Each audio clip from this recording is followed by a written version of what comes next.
Hey guys, welcome back to the channel. This is story about what if Naruto is betrayed by his sensei during his training trip, forcing Kurama to make the ultimate sacrifice. Part 1. Before I start, please do support for more amazing content and comments for part 2. Do consider to subscribe my channel and share my video to your friends and check out the description as well. Let's start the video. Tsunade Senju sits at her desk and deals with the bane of all Kage, that being paperwork. She has fair skin with honey brown eyes and straight blonde hair that parts above her forehead. Her hair has shoulder-length bangs that frame her face, and the rest reaches her lower back. She wears a gray and sleeveless kimono blouse with a blue obi and capri pants, with strappy-heeled sandals. Tsunade places her pen down with a sigh and rubs her eyes, before picking up a photo of a boy with blonde hair and blue eyes, but his most striking feature were 3 whiskers on each cheek. "Oh Naruto, I wish you were still here," Tsunade thought. 3 years have passed since Naruto left on a training trip with her former teammate Jiraiya, but 2.5 years since Naruto died. 6 months after leaving, Jiraiya returned proclaiming Naruto had been captured by the Akatsuki. Tsunade collapsed the moment Jiraiya had spoken those words, but steeled herself to call an immediate council meeting. The civilian side of council cheered learning of Naruto's soon-to-be death, while the shinobi side were indifferent. However, Danzo seemed stoic and unconcerned on the matter, but called for her sensei's law to be repealed. Tsunade tried to protest this, but both councils outvoted her and the law appealed. "Those bastards, I feel like a damn figurehead now, using my grief for Naruto to slowly take power from me and poison everyone against you." Well, almost everyone, Tsunade thought. She rises from her seat and grabs her green Haori, heading to the roof of the tower for some much needed fresh air. The god Aim looks up at the sunset but senses a presence and turns to a tall and hooded figure. "Hello Hokage-sama," he says. He wears dark blue hybrid Hakama ninja pants with calf-length boots, a long-sleeved black shirt, a 3/4 length gray and hooded coat with a black glove on his right hand. "Who are you?" Tsunade says, flaring her chakra to alert the Anbu. "Sorry, they won't be coming the moment you walked on the roof. A barrier was erected to give us privacy," he says. Tsunade's eyes narrow and she clenches her fists. Damn it, he may be acting casual, but he's completely on guard, she thought. "So what do you want?" Tsunade states. The figure removes his hood and reveals short black hair with a half mask to cover the lower half of his face, but his slitted blue eyes stood out. "Call me Menma for now. I want to know about the Kyuubi Jinchuriki," he says, and Tsunade freezes and her eyes flicker. "I've been in Konoha for a few days and asked around, getting the same answer, that he was a demon incarnate and glad he was dead," Menma says, but Tsunade was trembling. "Shut up. Naruto was a good kid and this village didn't deserve him. He didn't deserve to captured and killed by the Akatsuki," Tsunade shouts. Menma clenches his gloved fist. "So that's what that perverted toad told you, huh?" he says. Tsunade slowly nods and Menma tsks with a hiss. "Well, that was lie. The truth, it was Jiraiya himself and 3 squads of Na," he says. "What? You're lying," Tsunade shouts, but Menma raises his hand to his mask and slowly pulls it down, revealing dark and thick whiskers on his cheeks. "I'm not Bachan because I was there," Menma shouts and Tsunade's eyes widen. "Naruto?" Tsunade says, her voice breaking. Menma, or rather Naruto, pulls the Shadame necklace from his shirt. "You gave this to me after I won our bet with the Rasengan," he says. Tsunade covers her mouth as tears run down her face. "How? Why?" she says. "The pervert is working for Danzo Shimura. 2 months after we left he showed his true colors, saying he was handing me over to Danzo to make me a weapon for him. I thought he was joking, but the 3 squads of Na said otherwise," Naruto says. "How did you escape?" Tsunade states, trying to wrap her head around this. "Shadow clones, but Jiraiya caught up and tried to cut off Kurama," Naruto starts, but Tsunade furrows her brow. "That's the fox's real name. He sent a surge of chakra through the seal to fry the seals Jiraiya put on me," he adds. Tsunade sees Naruto's eyes flicker in rage and sorrow. "He sacrificed himself for me, but his sacrifice was not in vain. By doing this, he made me the new Kyuubi," he says, revealing 9 white fox tails and black fox ears on his head. "Because of this I was able to escape Jiraiya's grasp," Naruto says, but Tsunade slams into him with a tight hug. Naruto was taller than her and her forehead touches his chin. "Naruto, I'm so sorry," she whispers. "It's not your fault, Bachan," Naruto says, and Tsunade pulls back. "But why did Jiraiya wait another 4 months to come back?" Tsunade says. "He was searching for me and was cooking up a story for Danzo," Naruto states. Tsunade bites her nail with an angered look. "Then that explains why that one-eye bastard was so confident that day," she states. "I bet, and he's been harassing you too," Naruto says, and Tsunade scoffs. "I've become practically a figurehead. Danzo and his cronies have poisoned the village. Repealing Sensei's law was the start," Tsunade explains. "How did my fellow rookies take it?" Naruto asks. Tsunade folds her arms with a look up to the sky. "Only Hinata and Sakura still honor your memory, along with Shizu, Nanko, Nico, Hana and Tsu Minyazuka. The rest despise you," she explains. "Inohamaru and his friends?" Naruto asks, and Tsunade sighs. "They were driven to hate you by Asuma Kurenai and those crones," Tsunade replies. Naruto runs his fingers through his hair. I see, then it makes this easier, he says, walking towards the railing. What easier, Tsunade asks. Naruto reaches into his right cargo pocket and hands her a small book. Read it. After I escaped, Jiraiya Kurama brought me to Uzushio, he says. Tsunade opens the book and starts to read. How did you know to go there, she asks. Apparently mom and dad left fragments of their souls imprinted on the seal to help me control Kurama's power, Naruto replies, shocking Tsunade. I was, needless to say, shocked and angry, but got over it. I told them what happened and they were pissed. Then they went through my memories and they trained me in my mindscape until their chakra ran out. I learned everything they knew, Naruto states. Tsunade's eyes slowly widen as Naruto smirks. You're looking at not only the second coming to the Kyuubi no Yoko, but the yellow flash, he says. Those stupid idiots, Tsunade starts, but a shocked gasp escapes her lips and slips into a shout of rage. That fucking cripple, he and those two went behind Sensei's back and sold out Uzushio, Tsunade shouts. Danzo feared Uzushio's power, Naruto says, and Tsunade shuts the book. He's a xenophobic bastard, Tsunade snaps. Indeed, and judging by what you said, he maneuvering to finally take the hat from you, Naruto says. Then what do you propose we do, Tsunade states. Naruto slips a lollipop into his mouth with a smirk. Gather everyone you trust, I have a plan, he says, and hands her a familiar tri-prong kunai. Use that when you gather everyone, I'll be there in a flash, Naruto says, and vanishes in a white flash. Tsunade clutches the kunai and quickly turns on her heels to gather her only allies. 1 hour later, Tsunade sat at desk as everyone gathers into her office. What is this about, Tsunade-sama, Shizune says. Tsunade places the tri-prong kunai on the desk. I've learned certain things that have shaken me to the core and shaken my resolve in remaining Hokage, she states, shocking everyone. Tsunade-sama, are you serious? Anko shouts. Tsunade tosses the kunai into the ceiling and a white flash fills the room. Naruto lands with his hood on and a large scroll on his back, causing everyone to prepare to attack, and Hinata uses her Byakugan. Stand down, Tsunade shouts. However, Hinata gasps and her eyes widen, and Naruto, she sputters, shocking everyone. Hinata, Naruto died, Sakura states. Naruto removes his hood with a tilt of his head. Hinata's eyes were always perceptive, Databeo, he says. That's impossible, Jiraiya-sama said. Naruto was captured and killed by the Akatsuki, Tsume states. It wouldn't be impossible, mom. Jiraiya-sama didn't return with a body, Hana says. Agreed, and his scent matches the boy, but even more fox than before, Kuromaru comments, but Anko titters with a kunai. I can taste his sweet blood and tell you for sure, Anko says. Naruto sighs with a look on his face. I'd rather you didn't, he says. Naruto, Sakura starts and Naruto turns, only to punch Tried in the stomach. Naruto's eyes bulge and he collapses to his knees as Sakura shakes her fist. Narubaka, she says, tears forming. I deserve that, and I'll explain. Is this everyone, Naruto says, staggering to his feet. Yes, anyone else could already be compromised, Tsunade states, stifling a laugh. What do you mean, Tsunade-sama, Shizune asks. Everyone else has been poisoned by Danzo's propaganda against me as the Kyuubi Jinchuriki, or rather former, Naruto says. Everyone becomes sullen with saddened looks. What do you mean, former, Hana asks. Naruto retells what he told Tsunade and reveals his fox features, causing the girls to squeal except Anko, Yugao and Tsume. I like an alpha, the feral woman comments, and Anko titters. That's so fluffy, Hinata, Shizune and Sakura say, grabbing his tails. Hana coughs with a sigh, but a blush on her cheeks. Anyway, why did you want all of us here, she asks. Naruto pulls his tails free with a shake and dispels them. Simple, you're all going to die, he says, and the room goes silent. What? Everyone shouts.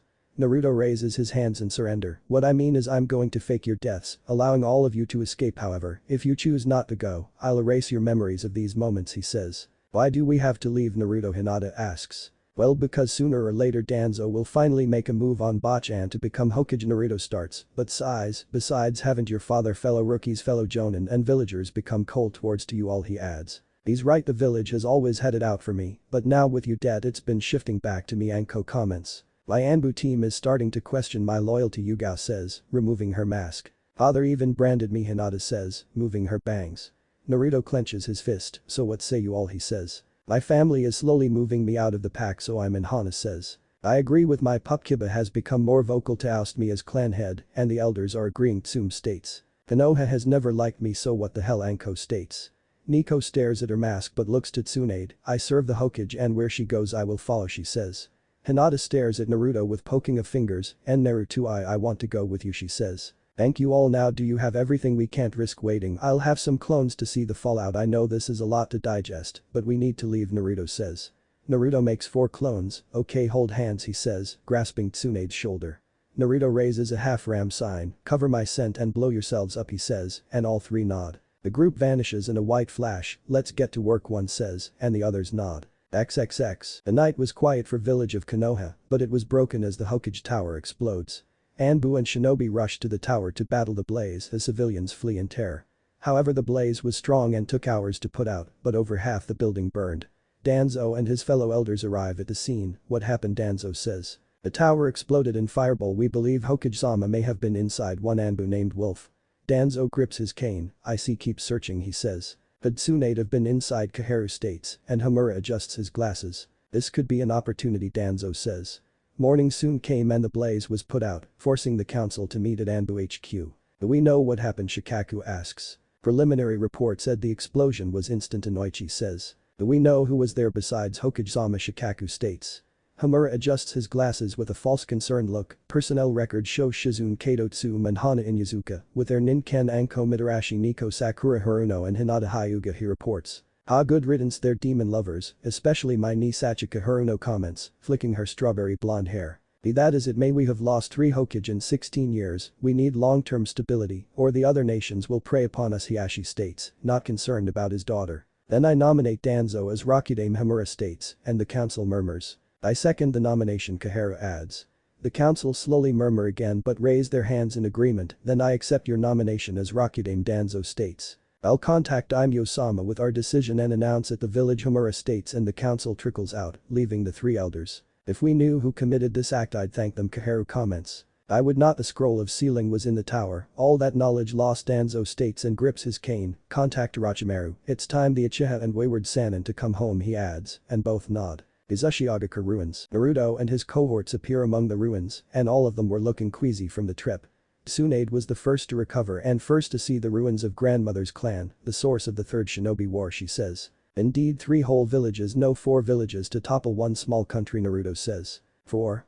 Tsume questions and Tsunade sighs. Danzo, Orochimaru and Jiraiya sold out the Uzumaki to Iwakuma and Kiri, Tsunade replies, shocking the all. She's right, I found a journal in the ruins. Danzo contacted the 3 Kage and had Jiraiya give them the tools to bypass the seals on the island, and the rest is history, Naruto states. Did the Sandame know? Sakura asks, but Naruto shakes his head. Digi had no idea that his former teammate and 2 of his students betrayed him until after the deed was done and the Uzumaki scattered to the winds, Naruto replies. The group grows quiet and sullen as Naruto leads them through the ruins. Follow me, I found a bunker to bed down, we'll head out tomorrow, he says, but pops his forehead. Shit, I forgot I have proposal for all of you, Naruto adds. What proposal? Naruto, Tsunade asks. Naruto shifts the large scroll. I want to make you pseudo Biju, he states, shocking them. What? How? They shout. Naruto gives them a foxy grin. Pretty much I'll fuse my chakra to yours, you'll have power like mine, but the number of tails you gain is dependent on your reserves. It's pretty much what Kurama did for, but no loss of life, he explains. You don't have to if you don't want to, you'd pretty be giving up your humanity, think about it tonight, Naruto adds, and they follow him to the bunker in thought. Aki, what's that big scroll? Anko asks and Naruto glances back. A sacred scroll, I wasn't gonna let them keep it, Naruto replies. Take any room you want, we'll talk in the morning, Naruto says, heading to his room. The group picks their rooms but all meet in Tsunade's room, so what do you think, she asks. It's hard to say, the pup essentially wants to make a pseudo Biju for reasons we don't know, or how he became the Kyuubi. Tsume starts. I trust Naruto-kun, he came back to help us, Hinata states. Shizune sighs and pets Taunton, if we knew his plan we could better decide, she says, and Taunton oinks. He may want revenge on Konoha, Hana states, but Anko scoffs. Can you blame him? The village has done everything to bring him down, his supposed friends betrayed him for flippant reasons, hell, that bastard Iruka was ordered to befriend him, she says. How do you know that? Sakura questions and Anko scowls. He tried to sleep with me, he got drunk and blurted it out, Anko replies. Anyway, tomorrow we'll ask him and go from there, Tsunade states. XXX. Naruto drops the large scroll next to the chair and tosses his coat on it. The new Kyuubi plops on his cot with a sigh and pulls off his glove to reveal a sun mark on his hand. Hagoromo Jiji, I got some of my precious people out except Iruka-sensei, Naruto thought, but his ears twitch and growl escapes his mouth. This causes a white blur to bolt out from under the cot. Naruto blinks and calms down. Sorry Haru, he says, as a small white fox jump onto him. Haru yips and Naruto scratches her ear, causing her to purr as his mind drifts. Flashback, Naruto struggles and stumbles to stay standing and run as multiple red seals glow on his body, his face contorted in rage, pain and sadness. Behind Naruto was his sensei, pseudo-grandfather and his trusted friend, but now a traitor. Enough running, Naruto, it's time you take your proper place as Konoha's weapon, Jiraiya states. Inside the seal the Kyuubi no Yoko was ramming his head into the gate. I can't let the boy be their pet, I refuse to be subjugated again, he roars. Kurama halts and looks down at the water to his reflection. Old man, I guess you were right, a truly innocent will need me, he thought, and looks at the gate with resolution. Naruto, I'll save you, but you better get revenge on Madara for me in return, Kurama shouts. Naruto collapses to his knees, but suddenly lurches up with a burst of red chakra, shocking Jiraiya. Is the Kyuubi breaking free? Jiraiya shouts. Naruto slowly rises to his feet and slowly turns with glowing red eyes. No, this Toad Konoha will not have this boy, you, and that one-eye man will rue this day, because you have created your destroyer, Kurama declares, vanishing with inhuman speed. Flashback end. Naruto opens his slitted blue eyes. You were right, Kurama Konoha has created their own destroyer, oh the irony, he thought, drifting off to sleep. The next day Naruto heads to the surface for a light workout but was stopped by Tsunade in the group. Have you made up your minds, he asks. Naruto, we would like to hear your intentions before we make our choices, Tsunade says, and Naruto slowly nods. Sure, follow me, Naruto says, leading them to a large chamber. Well, my intentions are a series of objectives, but to learn it, I need to explain several things, Naruto says, and turns to face them. You've more or less heard of the Sage of Six Paths, he says, and all of them nod. Well, it starts with him, his name was Hagoromo Otsutsuki, but it truly starts with his mother Kaguya the Asagi no Megami. She was the manifestation of a sacred tree known as the Shinju to be its guardian, but she met a man named Tenji and fell in love with him. She also gained a friend named Aino, however. As time passed, Tenji began to fear Kaguya's power and let others poison his mind against her. She and Aino were forced to seek refuge from the Shinju. Naruto starts and pauses for a moment. Aino learned Kaguya was pregnant and tried to stop Tenji, but died in the process. In her grief, Kaguya ate the fruit of the Shinju and became the first user of chakra, Naruto adds, shocking them.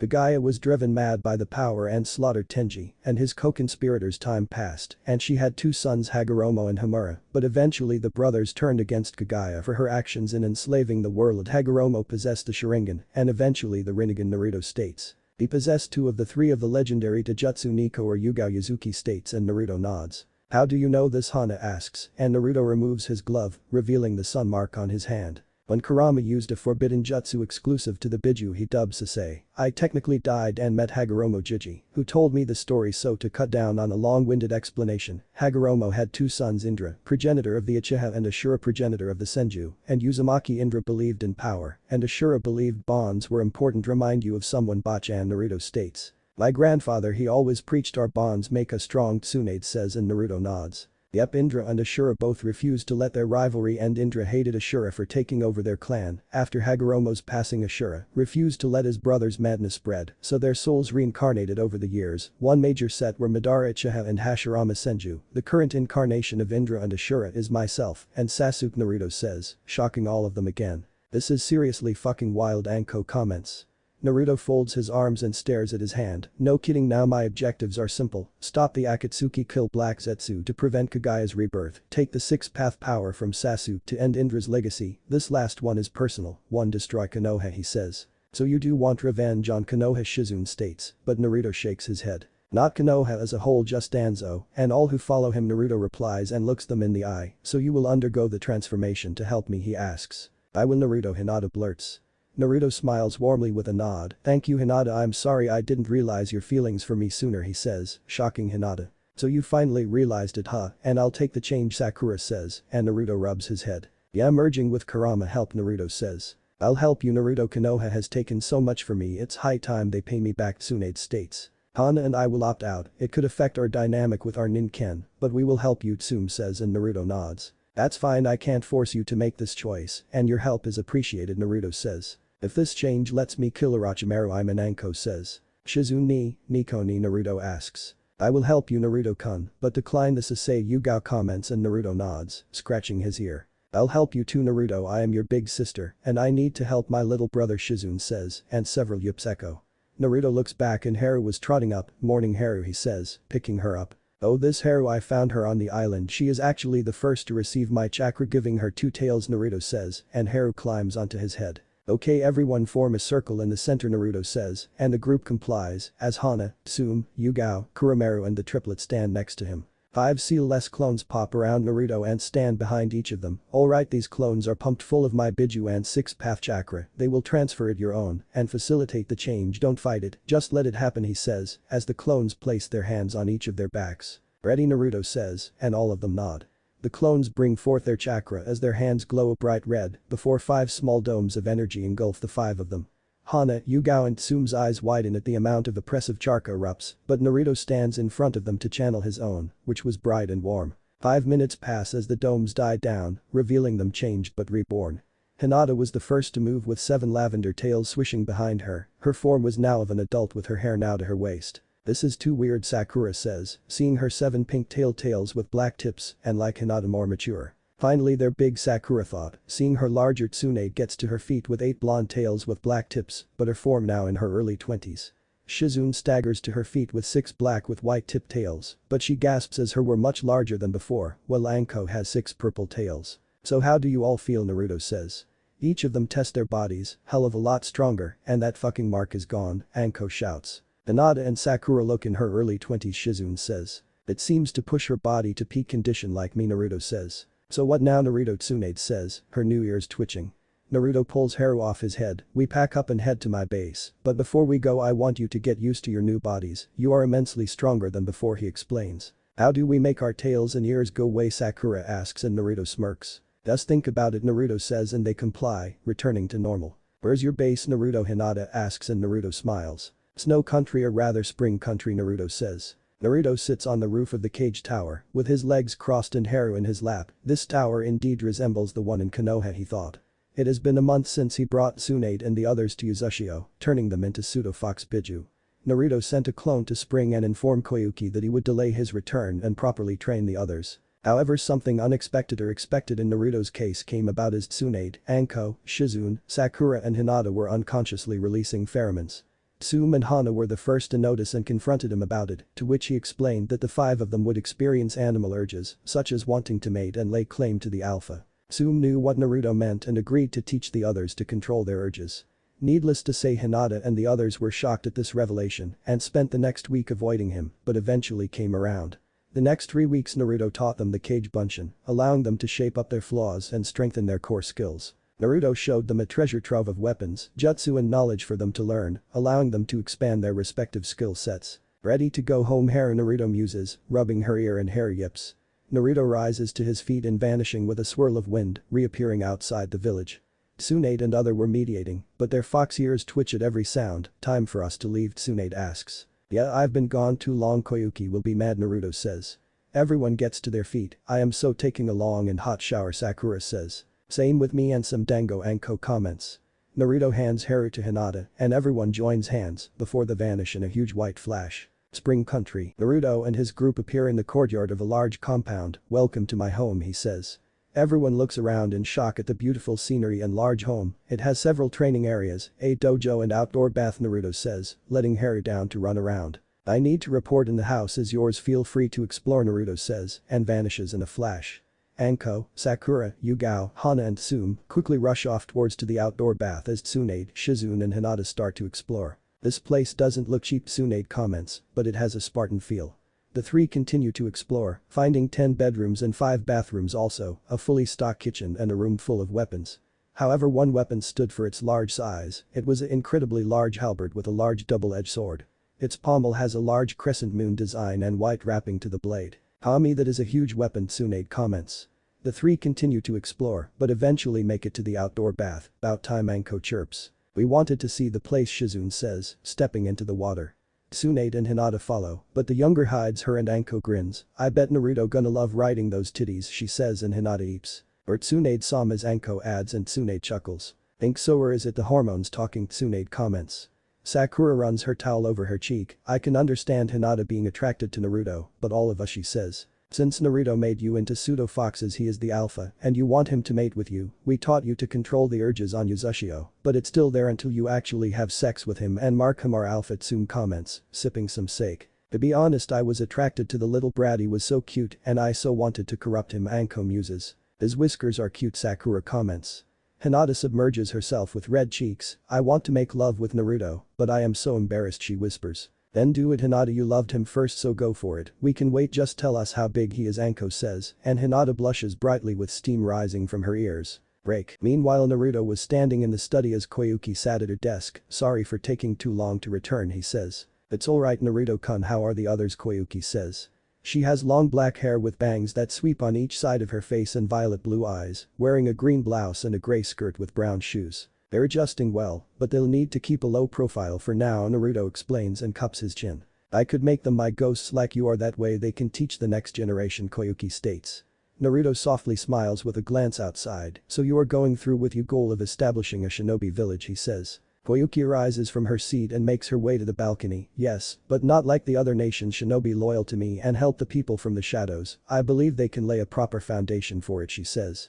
Naruto places his hand on her shoulder. Then I will do everything in my power to see it come to fruition, Dadabayo, he says, and Koyuki laughs. Though you have changed so much, that side of you will never die, Koyuki says. Thank you, Koyuki, by your leave, then Naruto says and excuses himself. Naruto makes his way back to his compound, but deep in thought, Kurama, I wish you were here, I need help with this problem, or 5 problems rather, he thought. He kept walking but halted in his tracks and pales. Kage Bunshin no Jutsu, he thought, creating 5 clones. We need food and sake 3 of you load up, you 2 buy basic clothes, Naruto says, and the 5 salute, leaping off. Naruto continues through town as people greet him. Hello Ghost Sama, hello Menma Sama, several greet. Dear Ghost don't know, a older woman says, tossing him an apple. Naruto pulls down his mask to reveal his face under a hinge. Thanks Kitty says, continuing his walk. Even if I have to wear a hinge to hide my whiskers, this is what I've wanted to have since I was a child. People treating me fairly and not as some demon incarnate, Naruto thought. Naruto reaches his compound as the clones arrive with a multitude of bags. Before opening the gate, he could sense they were grouped in the living room as finishes off his apple. I'll take the clothes, you all get started on dinner, he says, opening the front door. Naruto slips off his boots and makes his way to the living room, finding them wearing his robes. Sorry about that, I have some simple clothes until you can go shop for new clothes, Naruto says, dropping the bags. Naruto quickly turns around as they strip off their robes to root through the bags. You know you can watch Gaki, Anko chirps and Naruto scratches his head. Sorry, I am a gentleman unlike that pervert, Naruto says, with a slight edge to his voice. Don't mention that bastard, he always was sniffing around me after he came back to Konoha, Tsunade says, slipping on some sweats and a t-shirt. Naruto rubs his forehead and slips a lollipop in his mouth. They're only temporary, you can get your own clothes tomorrow, he says. Then Naruto, we're decent, Hinata says, and Naruto turns around. So how are you all feeling concerning your urges? I know it's something I neglected to mention before the change, Naruto says, sitting in a chair. The room goes quiet as Hinata was blushing brightly with her head down. We can handle it, Naruto, but deep down I want you to mount me and make me yours, Tsunade comments. Same here Gaki, I want you to destroy me for other men, Anko says, with a lick of her lips. How did you deal with your urges, Naruto-kun, Shizune asks.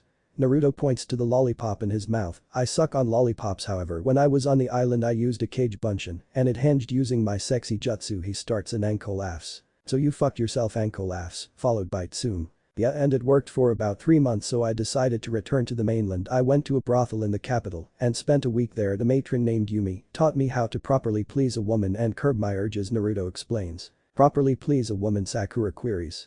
Naruto slowly nods and crosses his legs. She said I was natural at Keninglis, he says, shocking all of them. I'm sold, Anko chirps. Naruto rubs his head sheepishly with a blush on his cheeks. After that I was able to control my urges and went back to my training, but I would flash back for the occasional romp, he explains. Putting that aside for now, their feelings for you are a byproduct of their transformations, so you won't force them to be with you, as Tsume told us earlier, Yugao comments. No, I won't. Something so despicable. I'll admit I am attracted to them, but I refuse to force them into something. All you have stood by me when everyone else tossed me aside. To me you are my precious people, Naruto states, causing all of them to smile. Okay, let's put this aside for real. How are you going to explain us to the people of Spring, to the world? We are dead, Tsunade states. Simple, you're going to become ghosts like me outside of Koyuki. I am Menma, the ghost of Flash or the ghost of Spring. You'll have to change your appearance like Bachan does with her special hinge, Naruto states. Baki, you're the fucking ghost, S-rank threat with a flea on side order, Anko shouts and Naruto nods, shocking them. Ghost. Sakura says. After a year of training on Yuzushio I needed experience, but first I went to meet with the other Jinchuriki and warn them of the Akatsuki and a possible Konoha threat to replace me, Naruto starts. Why, Sakura says and Naruto sighs. Danzo wants me to be a weapon, a glorified attack dog. I wouldn't put it past him to try and steal another Jinchuriki for that purpose, Naruto replies. First I met the Nibi Jinchuriki Yujito Nai outside of Kumo by chance. Matatabi and Kurama were old friends, allowing Yujito to trust me. The other Jinchuriki, Darui, the right hand of the Raikage, doesn't leave Kumagakure, but she agreed to pass it on. I even gave her one of my kunai, for just in case, Naruto states. In case the Akatsuki attacked, Shizune states and Naruto nods. Along the way to Iwa I encountered a missing nin named Haruko and his 3 followers, Naruto says and Tsunade gasps. "Did you say Haruko?" Tsunade says and he nods. "Who's Haruko?" Tsunade-sama Shizune asks. Tsunade sighs sadly, he was a friend growing up, but he had no special skills, so he created a jutsu to steal Kekai Genkai from others. Sensei sent us to deal him, but he escaped with his research, she explains. He perfected it, he could use the swift storm dark and steel releases, he could absorb chakra, and created several strange animals. It was a tough battle to test my skills, but Haruko and his followers fell before he died. He rambled about perfection and comrades, he even saw me a ghost, so I adopted it. After I destroyed his research and gave him a proper shinobi burial, I headed to Iwa, but I was met with apprehension. Both didn't trust me and their biju blamed me for Kurama's death. I told them about the Akatsuki and promptly left. Naruto explains, his face sullen. "Kurama's death has hit you hard?" Naruto Hinata asks and Naruto nods. "Yeah, he gave his life to save mine," Naruto says and rubs his head. Anyway, after Iwa I headed to Taki to meet with an Anabi, but I couldn't find them. Taki is very weary of outsiders, so I begrudgingly headed for Suna to see Gaara. He didn't believe me at first, but I told him something only the two of us know. We caught up, and I fixed his seal, and got rid of the madness-consuming Shukaku. Gaara caught me up on Konoha's current events, and the repeal of Jiji's law, Naruto says and Tsunade looks down. "I'll say it was clever on Danzo's part to have the law repealed, and it explains why everyone turned on me bearing current company and the Ichiraku family," Naruto says, chewing on his lollipop stem. "How is that clever?" Shizune says. "Danzo knows I am still alive somewhere, so to make sure I had no safe haven to return to, he poisoned Konoha with propaganda aimed to paint me as Kurama in human skin, which most of the older generation thought," Naruto explains. "If you are told a lie for 3 straight years you start to believe it, and anyone who doesn't is a demon lover and meant to be shunned despite their status," Naruto adds. "All of you swam against the tide of hate. Well, after parting ways with Gaara, I headed for the land of water, but turned up nothing. The Sanbi was dead and set to reform in a few months from now. The Jinchuriki of the Rikubi is a recluse and hasn't been since the civil war started and ended," Naruto explains, but his face becomes serious. "I decided then I needed a place to be a base of operations. Uzushio was out, but I knew a place luckily I made here before it was destroyed," he adds. "Destroyed?" Sakura states. Naruto puts the stem of lollipop into the wrapper. "The land of sky attacked here for their technology as a test run to enact their revenge on the 5 great nations. Their leader was a man named Shino. He and Orochimaru were old buddies. He commanded a force of 800 strong, with a flying city against samurai and a few squads of shinobi," he says, and pauses, but all of them see the dark look in his eyes. "I made 100 clones of various styles and sent them into the city. Well, I headed for the island. The sky shinobi and civilians of spring witnessed the birth of the Shiro Senko just as I witnessed my father. Once I entered the island I encountered more sky ninja en route to the center where I found Shino trying to revive a creature called the Ryubi. It feeds on negative emotions and Shino slaughtered dozens to feed it. He even allowed the Ryubi to possess his body," Naruto explains. "A tough battle?" Tsume asks and Naruto nods. "Yeah, the Ryubi thrives on negative emotions and produces dark chakra, but like normal chakra it needs control. A couple Rasengan and a Bijidama later it was destroyed and the fortress sank below the depths. Once I made it to the mainland, the people were calling me the ghost of spring or phantom hero. Luckily none of the clones used the Hiraishin," Naruto replies. "You know the Hiraishin?" Tsume adds and Naruto smiles, a chain emerges from his palm. "I learned everything my parents know. Once things started to settle down I met with Koyuki and she thanked me, but she was shocked to find who I really was. She first slapped me and then hugged me. I told her what happened and she agreed to make me her personal shinobi or her ghost," Naruto states. "How did it get out what you did?" Some people were saying the Yellow Flash's ghost had returned, hence the flea on sight, Yugao says. "Several villages were keeping close eyes on the land of sky, one of which was Iwa. Like I said, I was glad the clones didn't use the Hiraishin or Rasengan, they used Zangetsu and the flash step, which is an advanced shunshin I created on Uzushio," Naruto says and rolls up his sleeve, revealing a whirlpool tattoo. He channels some chakra and a sword appears within a red sheath. Rising from his seat, Naruto pulls the Daido free and reveals a black blade. Its crossguard is shaped like a whirlpool with a hilt wrapped in red and black. "I found it in the vault. It belonged to the previous Yuzukage along with another weapon," Naruto explains, putting Zangetsu back into its seal. "Yo boss, dinner is ready," a clone says and dispels. "Well, let's eat, we can talk later," Naruto says and everyone follows him. Konoha. Danzo stares at the Hokage hat on his desk, his lifetime ambition finally fulfilled, and the new Rakudame looks to his 2 guests. The first being Orochimaru and the other being Sasuke Uchiha. "Kukuku, quite the sight, Hokage-sama," Orochimaru says. "Indeed, starting today both of you are pardoned of your crimes and reinstated into Konoha's forces as a Jonin. Itagakure will be a protectorate under Konoha," Danzo says and Orochimaru grins. "Of course, Hokage-sama, the loss of Tsunade and a clan heir is a large blow, but not a great one," Orochimaru states. "Orochimaru the dope is dead," Sasuke comments, his arms folded.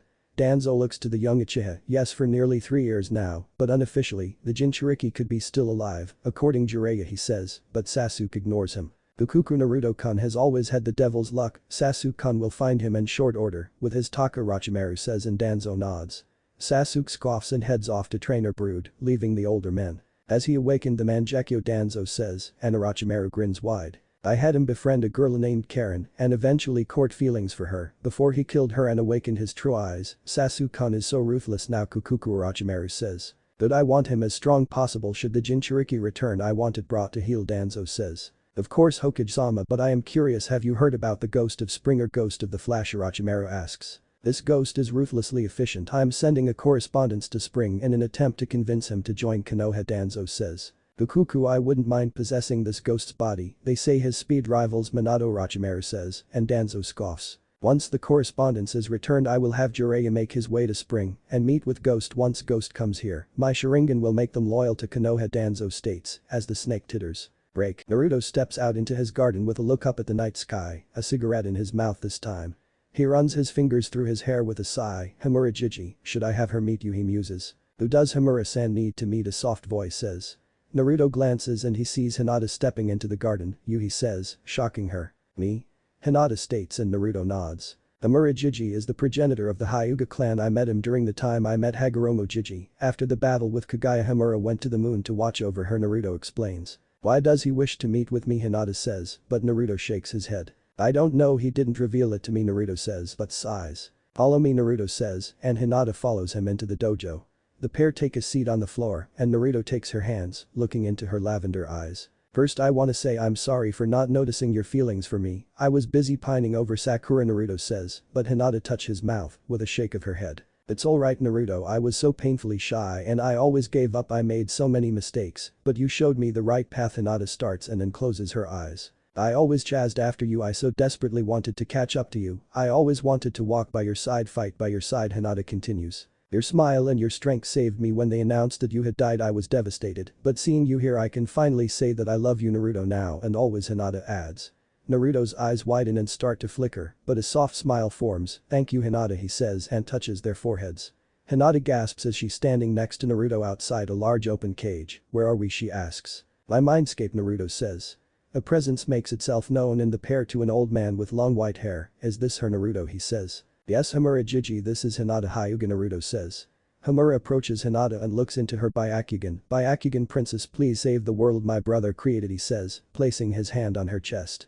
Hinata suddenly feels a rush of chakra as an aura of purple chakra surrounds her, causing her to open her eyes in the real world. How do you feel Naruto asks. Hinata gets to feet and closes her hands, I feel stronger she says. That's good I'll help you with it Naruto says. Hinata starts to poke her fingers with a deep blush, thank you Naruto, but you am I wanna she starts, her eyes spinning like whirlpools. On what Naruto says, moving closer and reaching out. Hinata looks up with a bashful look, I wanna have sex. She shouts and Naruto's eyes widen. You want to have sex Hinata is this your instincts telling to do this or is this real Naruto says and Hinata gasps but grasps his chest. No I want you to make love to me Naruto Hinata says. Next day, Naruto and company under hinges were making their way to get new clothes for them and finally meet with Koyuki. Hinata was next to him and holding his gloved hand as the others were giving him sly looks, namely Tsunade, Anko, Yugao, Tsum and Hana. So the place we're going to makes clothes of an unconventional sense, but they are battle ready and highly resistant Naruto states. He was wearing black cargo pants with combat boots, his half mask over his face, and a wide oriental shirt with black sleeves. The group reaches a fairly nondescript store, this is it Anko says, incredulously. It is Naruto says and opens the door, Oi Dejima-sen I have customers he shouts. Rapid footsteps occur as an effeminate man rushes towards him, Menma-kun he shouts. Dejima has a slender body with short and slicked back cyan hair with blue eyes, welcome to my lair, please follow me he says, dressed in a kimono. The group carefully follows them and Dejima leads them downstairs, now don't let their looks fool you, my art is battle tested and very resistance Menma-kun can attest to that he says, sliding open a set of the doors. The group gasps as the room was filled with mannequins modeling various types of clothes, see anything you let me know, they are made with special fabric and will adjust automatically to your body type Dejima says. For real that's convenient Anko says. Naruto takes a seat on a sofa and pulls a book from his cargoes, Dejima put everything on my tab he says, and Dejima rubs his hands together. Of course Dejima says. Hinata and the others start to browse the various outfits as Naruto reads, "Any preferences?" Dejima says. "This seems versatile, I mainly use Taijutsu, this outfit seems to fit," Hinata says. It was a slim sleeve light lavender kimono blouse with detached sleeves but mesh linking them together, a dark purple obi, navy shorts and footed tights with ankle boots, having lavender fur around the top. "Interesting choice, I also recommend this coat as well," Dejima says and points to a coat. "It is a hip-length white coat with lavender fur on the cuffs and collar, that would be nice," Hinata says, taking the clothes into the changing room. "This fits me perfectly," Sakura says. A form-fitting, sleeveless maroon kipao dress with black capri pants, calf-length kunoichi boots and black arm sleeves that secure at the middle finger. "I'll take this," Anko chirps, pointing to a short gray skirt and a gray buttonless jacket, black hat, black bra, and long black boots. "I'll add a bodysuit so I won't show too much skin," Anko adds, taking the clothes. Tsunade chooses a pair of black cargos with red trim, with a lavender suit vest and a black tie, completing the outfit with a black button-up overcoat and white gloves. Tsume goes revealing with a black leotard and white chaps, knee-length boots with arm-length, fingerless gloves. "Ahaha, I'll show all the skin I want," Tsume says. Hana goes opposite with a black button vest with coattails and a single silver button on the front. Underneath this is a white, sleeveless, high-necked, crop undershirt and white shorts. She grabs a pair of black low-heeled boots and full stockings, with a color gradation of black to purple at her ankles and purple arm warmers. Shizune goes the most conservative with a black hakama with a white kimono blouse. A black shrug with a long left sleeve and a short right sleeve, black arm warmers that extend to her middle fingers and a purple band around the top. Yugao chooses an outfit similar to her Anbu uniform, but the top is a dark purple kimono blouse and no vest, with heeled combat boots. "What do you think, Naruto-kun?" Shizune asks. Naruto looks up from his book to look over their choices. "I like them," he says. "Menma-kun, I have some weapons and accessories upstairs," Dejima says. "That's fine, now we can head to Koyuki-sama," Naruto comments, as they excuse themselves. "You weren't kidding about the odd fashion sense," Anko comments, as they left the store. "It's not too bad, Dejima was a former shinobi here in spring, but with Dodo's takeover he left and traveled learning about clothes instead of war," Naruto comments, as they take to the roofs to cover more ground. The oddly dressed group arrive at the palace and are led to Koyuki's study. "Menma dono Koyuki-sama is most displeased," a guard says. "In what regard?" Naruto asks and the guard grabs the door handle. "I am not sure, but she received a delivery," the guard notes, opening the door. Koyuki sits at her desk as the group enter and waits for the guard to leave. "You can drop your hinges," she says, and the group complies. "Thank you for helping us, Koyuki-sama," Tsunade states, as they bow. Koyuki raises her hand with a smile. "It's an honor for me, you all didn't abandon Naruto-kun in his time of need and kept up his memory," she starts and sighs, despite Konoha's bias of him, she adds. "Naruto is a hero as his father wanted him to be," Tsume says and Koyuki nods. "I'm curious, what was the delivery that has you upset?" Naruto asks and Koyuki frowns, handing him a missive. "It was delivered by a toad from Konoha," Koyuki says, and the room goes quiet.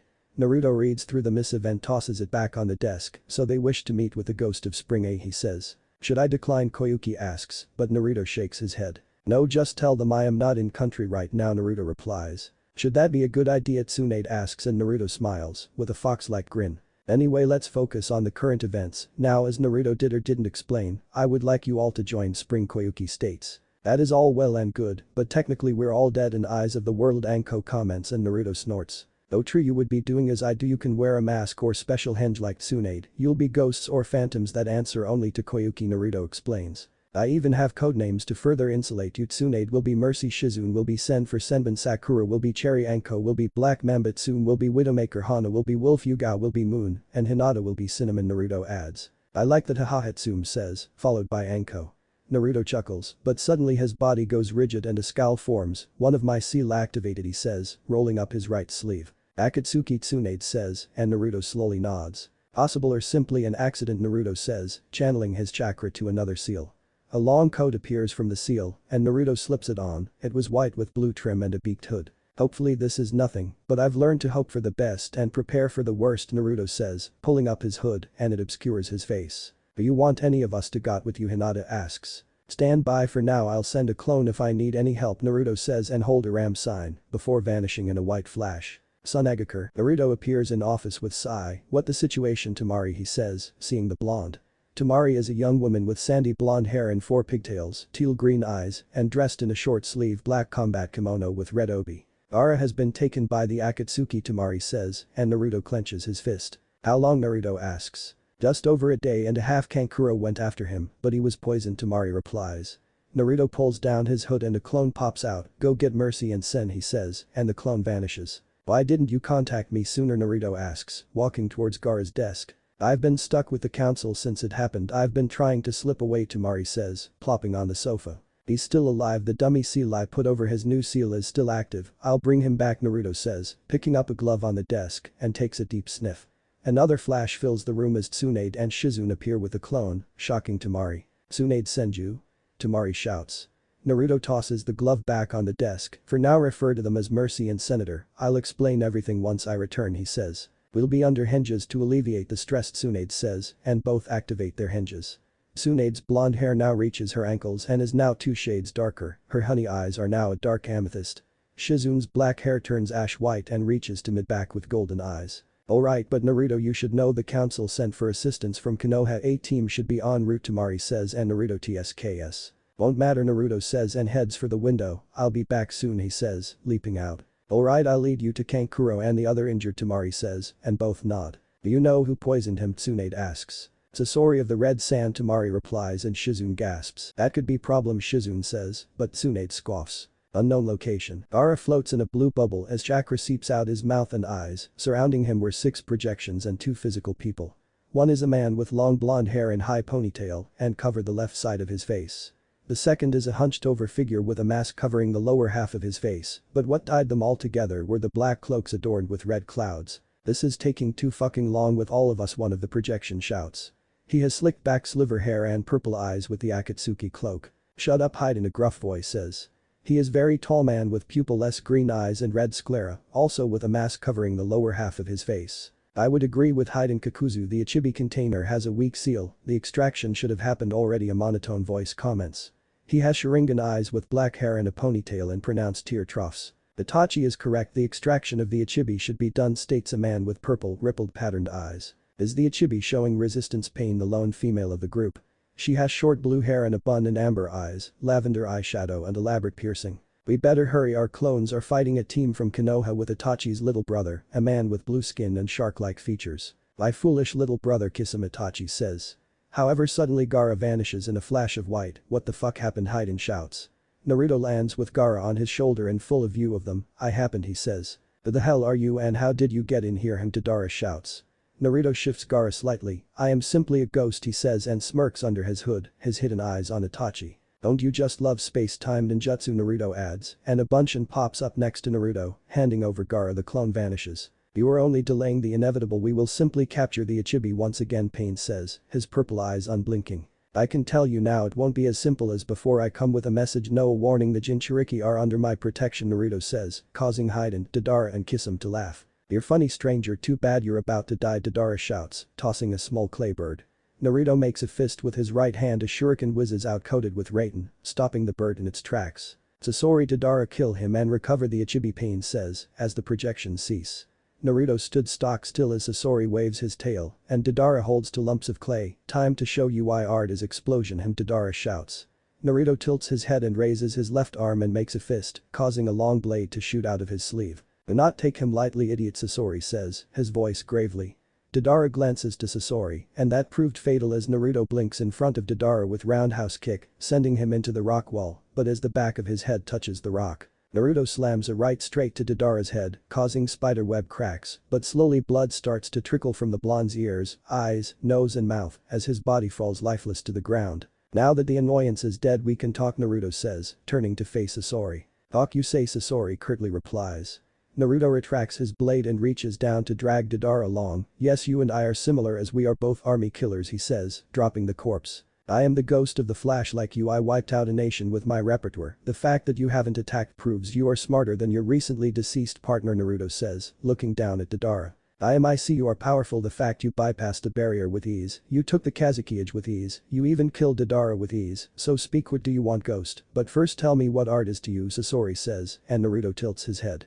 "Art is something that is fleeting, but can also be eternal depending on your perspective," Naruto says. "I can accept that," Sasori says, and his body bursts open. Slowly a figure emerges and revealed the body was a puppet. He has wide grayish-brown eyes and short mousy red hair with hazy or dreamy look on his face. "Interesting, you are living puppet judging by that unblinking stare," Naruto says, and Sasori tilts his head. I am true art now. Why did you help the Kazuki-age?" Sasori says. I intend to break the wheel that is Jinchuriki and the system in place. Naruto starts, but Sasori stares. If that is the case, join the Akatsuki. Sasori says. No offense, your organization is no different than the shinobi villages. You want to use the Jinchuriki, and by extension the Biju. I'm going to break to that system. Too long have people with power use Jinchuriki for their own aims, as if they were things, and not people. Naruto states. Interesting words, but what does it have to do with me? Sasori says, and Naruto extends his hand. I want you to help me break the wheel now. I know I am an unknown player in this game, but I can offer you some very good perks. Naruto says. Your parents were killed by the White Fang ride. I offer you the chance to add his son to your collection. I can even deliver Orochimaru to you as well, Naruto adds. Interesting offers, but the Akatsuki don't take well to traitors, Sasori says, and Naruto chuckles. They are number 2 on my list. I'll deal with them in time, Naruto says and blinks behind Sasori, touching his shoulder. Please consider my offer. I'd hate to destroy you, Naruto says, blinking back to Deidara. Sasori glares and reaches for a scroll, but stops. Meet me in 10 days at noon on the Tenchi Bridge in the Land of Grass. I am meeting with a spy concerning Orochimaru. Be there, and I'll consider it, he says. Naruto picks up Deidara and hefts him on his shoulder. I'll be taking him. I'll see you in 10 days, he says, vanishing mysteriously as he arrived. This ghost is powerful. He would be a fine addition to my collection, but he very dangerous, maybe more dangerous than Pain, Sasori thought. Sunagakure. Temari stood at the gates awaiting Naruto, his clone having brought back Gaara and took him to Tsunade. Behind Temari were Team 7 and Taka, its members being Kakashi, Yamato, Ino, Sai, Sasuke, Suigetsu and Jugo.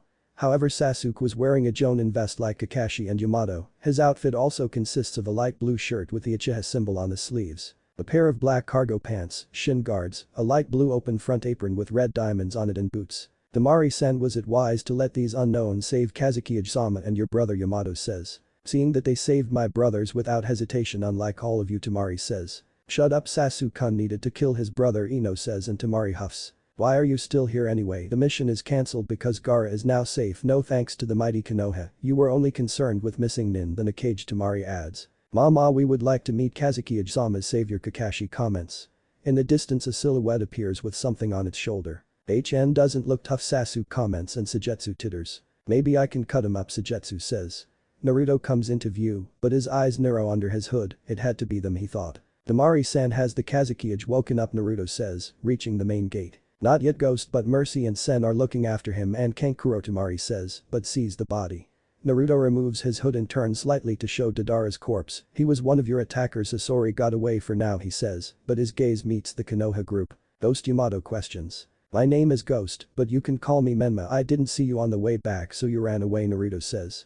Sasuke reaches for his Shakudo with a snarl on his face. We don't run. We encountered Itachi Uchiha and Kisame Hashigaki known missing Nin, but they turned out to be carefully made clones, he explains. And what happened after that? You ran away rather than continuing after the Kazuki, Naruto says, matter-of-factly. Don't talk like that to Sasuke, Ino shouts, and Naruto winces. So what happened then? Naruto says, checking for blood. Kisame's clone said someone had taken the Kazuki, so we retreated, Kakashi states.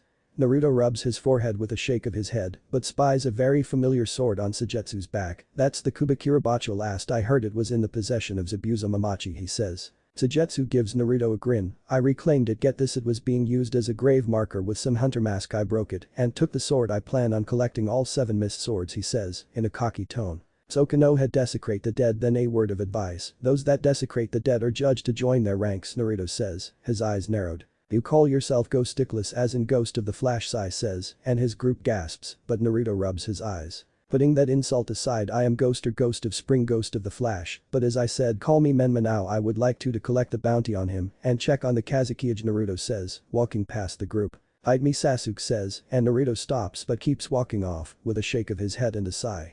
Temari starts to follow, but stops and turns to the Konoha group. I'll send payment to your Hokage for requesting the mission, but I want all of you to leave. If you decide to press, you will break our neutrality agreement. Now leave, she says. Not until I fight the Ghost of the Flash, Sasuke says, reaching for his sword, but Kakashi stops him. That enough, Sasuke, Kakashi says and leans closer. Hokage-sama has invited him to Konoha. You can challenge him there, he whispers.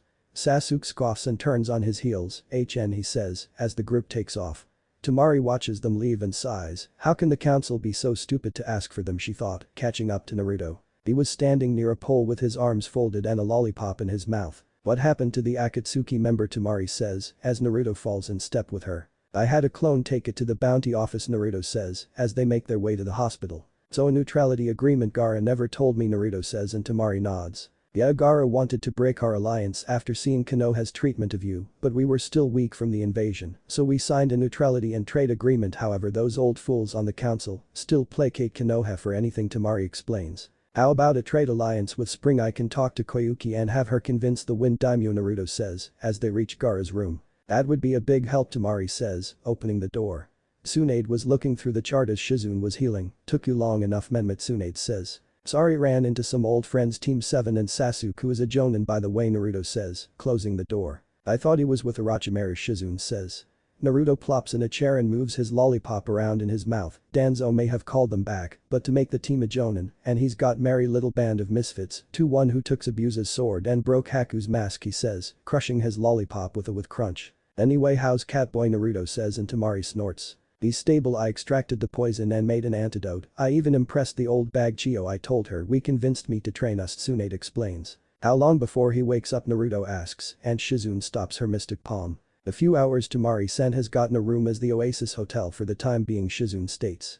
Naruto rises from his seat with a yawn. Alright, I'm going for a soaks and a clone if Gaara wakes up, he says, excusing himself. XXX. Naruto sighs contentedly as he sinks into the large hot spring with a small tray of sake on a floating tray. He has his face covered by a towel and his fox ears twitching in content, but the sound of water sloshing catches him, and he hides them.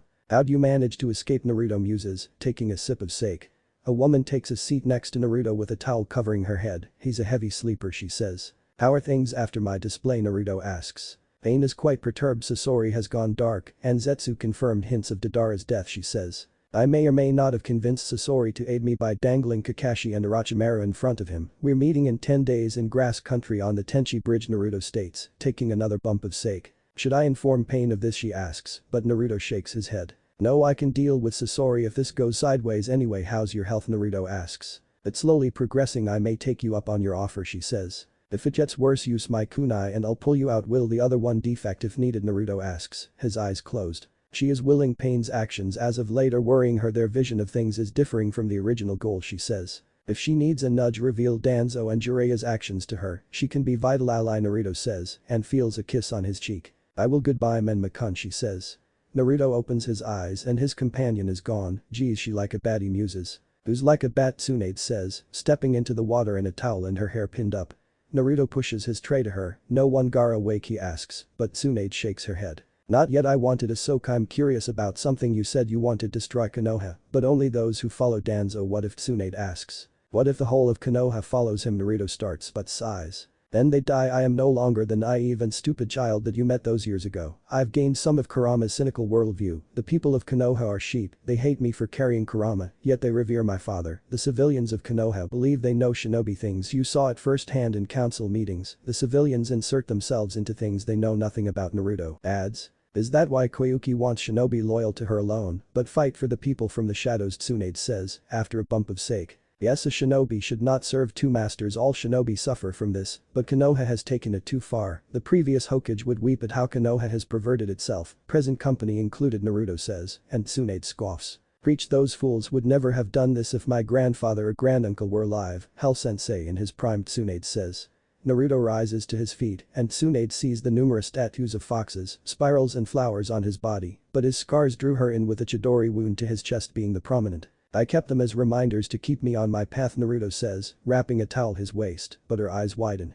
Across Naruto's upper back was the word demon with bleeding letters. This I had done. I usually keep it under a hinge, he says, raising his arms. Randy Orton pose. As I said, tell someone a lie long enough they'll start to believe it, Naruto says, before a pair of arms ensnare him behind. I'm so sorry, Naruto, Tsunade whispers. You don't have to apologize to me, Tsunade. Come on, let's go check on Gaara so we can go home, Naruto says, and Tsunade nods into his back.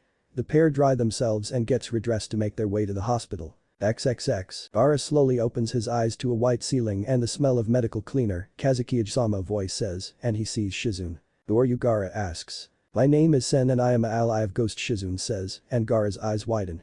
The door opens as Temari enters with Kankuro in wheelchair. Gaara, thank Kami, she says.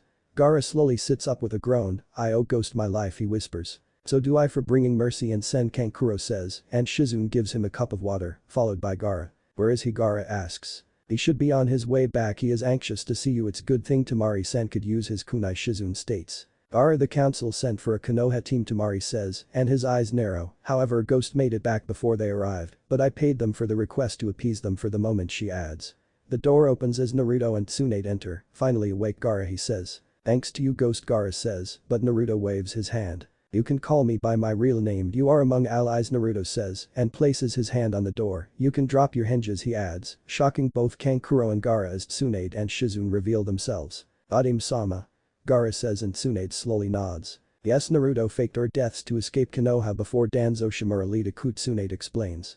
Gaara cups his chin in thought and rubs his eyes. This is shocking to say the least, he says. True, when I saw Naruto live I was of a similar mind, Tsunade comments and Shizune nods. Anyway, Gaara, Tamari told me about your neutrality agreement with Konoha, Naruto says, and Gaara sighs. We were desperate and we still recovering from my father's mistakes. I would like nothing better to tear up that agreement, Gaara says. You may get that chance. I will speak with Koyuki about a full trade alliance with Suna, allowing you to get out from under Konoha's umbrella, Naruto says, and the Sand siblings gasp. You would do that, Naruto, Gaara asks and Naruto nods. You are a brother in arms and a friend, Naruto says. Gaara, I want to speak with him, Shukaku shouts, and Gaara grips his head. Shukaku wishes to speak with you, Gaara says, and Naruto tilts his head. Still mad at me, Naruto says, holding out his fist and Gaara bumps it.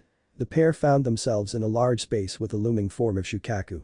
Hello Shukaku, how can I help you, Naruto asks, and Shukaku leans down. You may be the one father envisioned, and the mark on your hand symbolizes this. I wish to offer you some of my chakra. You will be able to generate magnetic forces, Shukaku says. Amazing, can the others do this as well? Naruto asks and Shukaku nods, holding out his paw. Yes, now touch my paw, Shukaku says, and Naruto touches with right hand before a surge of chakra rushes into his body. Naruto grits his teeth in pain, but it soon passes. Thank you, Shukaku, I will use this power for my cause, he says.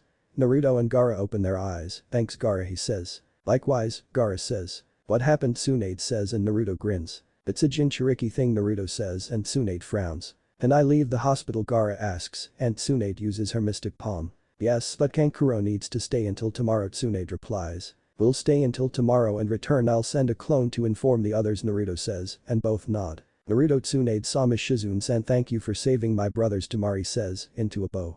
Naruto raises and waves his hands. It was nothing, Tamari, you three are my friends and precious people. I'll always come to your aid, he says, and all three nod. If you excuse us, we'll turn in for the night, Naruto says, as the three excuse themselves. So what now? Team 7 will no doubt inform Danzo of your presence, Shizune says, and Naruto scoffs. Let him spreads the infamy, Naruto says. I would agree, this way it keeps that bastard from committing his forces to find him, Tsunade states, reaching their hotel. There is only one bed, Shizune says. Naruto slowly slips off his coat. We're all grown unless you get handsy, he says. Shizune blushes bright red and covers her face. I'm going for a soak, she says and rushes off, leaving Tsunade and Naruto. The latter slips off his boots and plops on the bed, unbutton his shirt to reveal a white wife beater. Naruto, Tsunade says and Naruto looks up as she tosses her coat and leaving her suit vest. Next day, Naruto and his companions make their way to the Kazekage mansion to meet with Gaara before heading back to Spring. How much are you gonna tell Gaara? Tsunade asks, feeling refreshed and no longer unsure. Naruto wiggles a lollipop in his mouth. Just basic. Suna is still allied with Konoha, and if Gaara knows too much it can be detrimental, he says. I wonder what the others are doing, Shizune says, also refreshed as well. Anko and Tsume are probably drinking all my booze, Naruto muses and Tsunade laughs as they reach the mansion.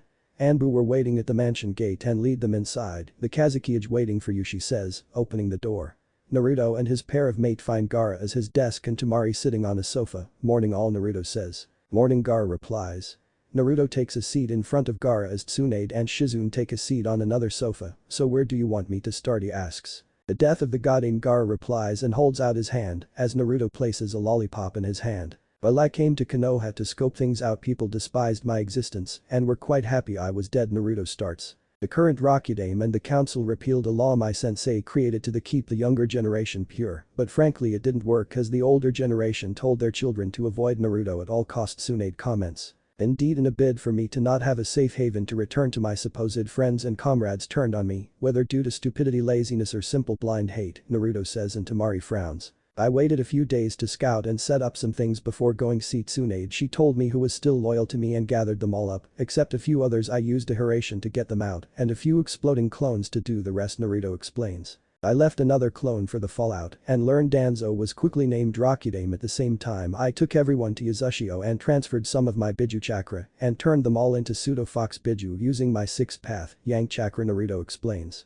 Gaara sat in thought as Temari rises from her seat, can they transform into full foxes like you can she asks. Other than ears and tails no, but they are stronger and more durable than before, with larger reserves akin to the Uzumaki clan Naruto replies, as Temari hands him glass of water. So what would you do now Akatsuki will have you on their radar and Konoha as well Gaara says. My goal is break the shinobi system and the use of Jinchuriki as weapons to make sure people like us are never used like this again Naruto says, and Gaara slowly nods. Aiwa and Kumo won't take that likely that Tsuchikage is old school and the Reikage is all about strength Gaara states. True I know it won't be easy, but this is something I will do Naruto says, and Gaara sees the conviction in those blue orbs. Things are changing slowly here I opened a shinobi academy for those less fortunate I've seen some promising people Gaara says. Though good the old generation is still stuck in past and will look down on your choices for change, Naruto says, and rises from his seat. Be safe brother and if you need me I'll be here in a flash Naruto says, and rises from his seat.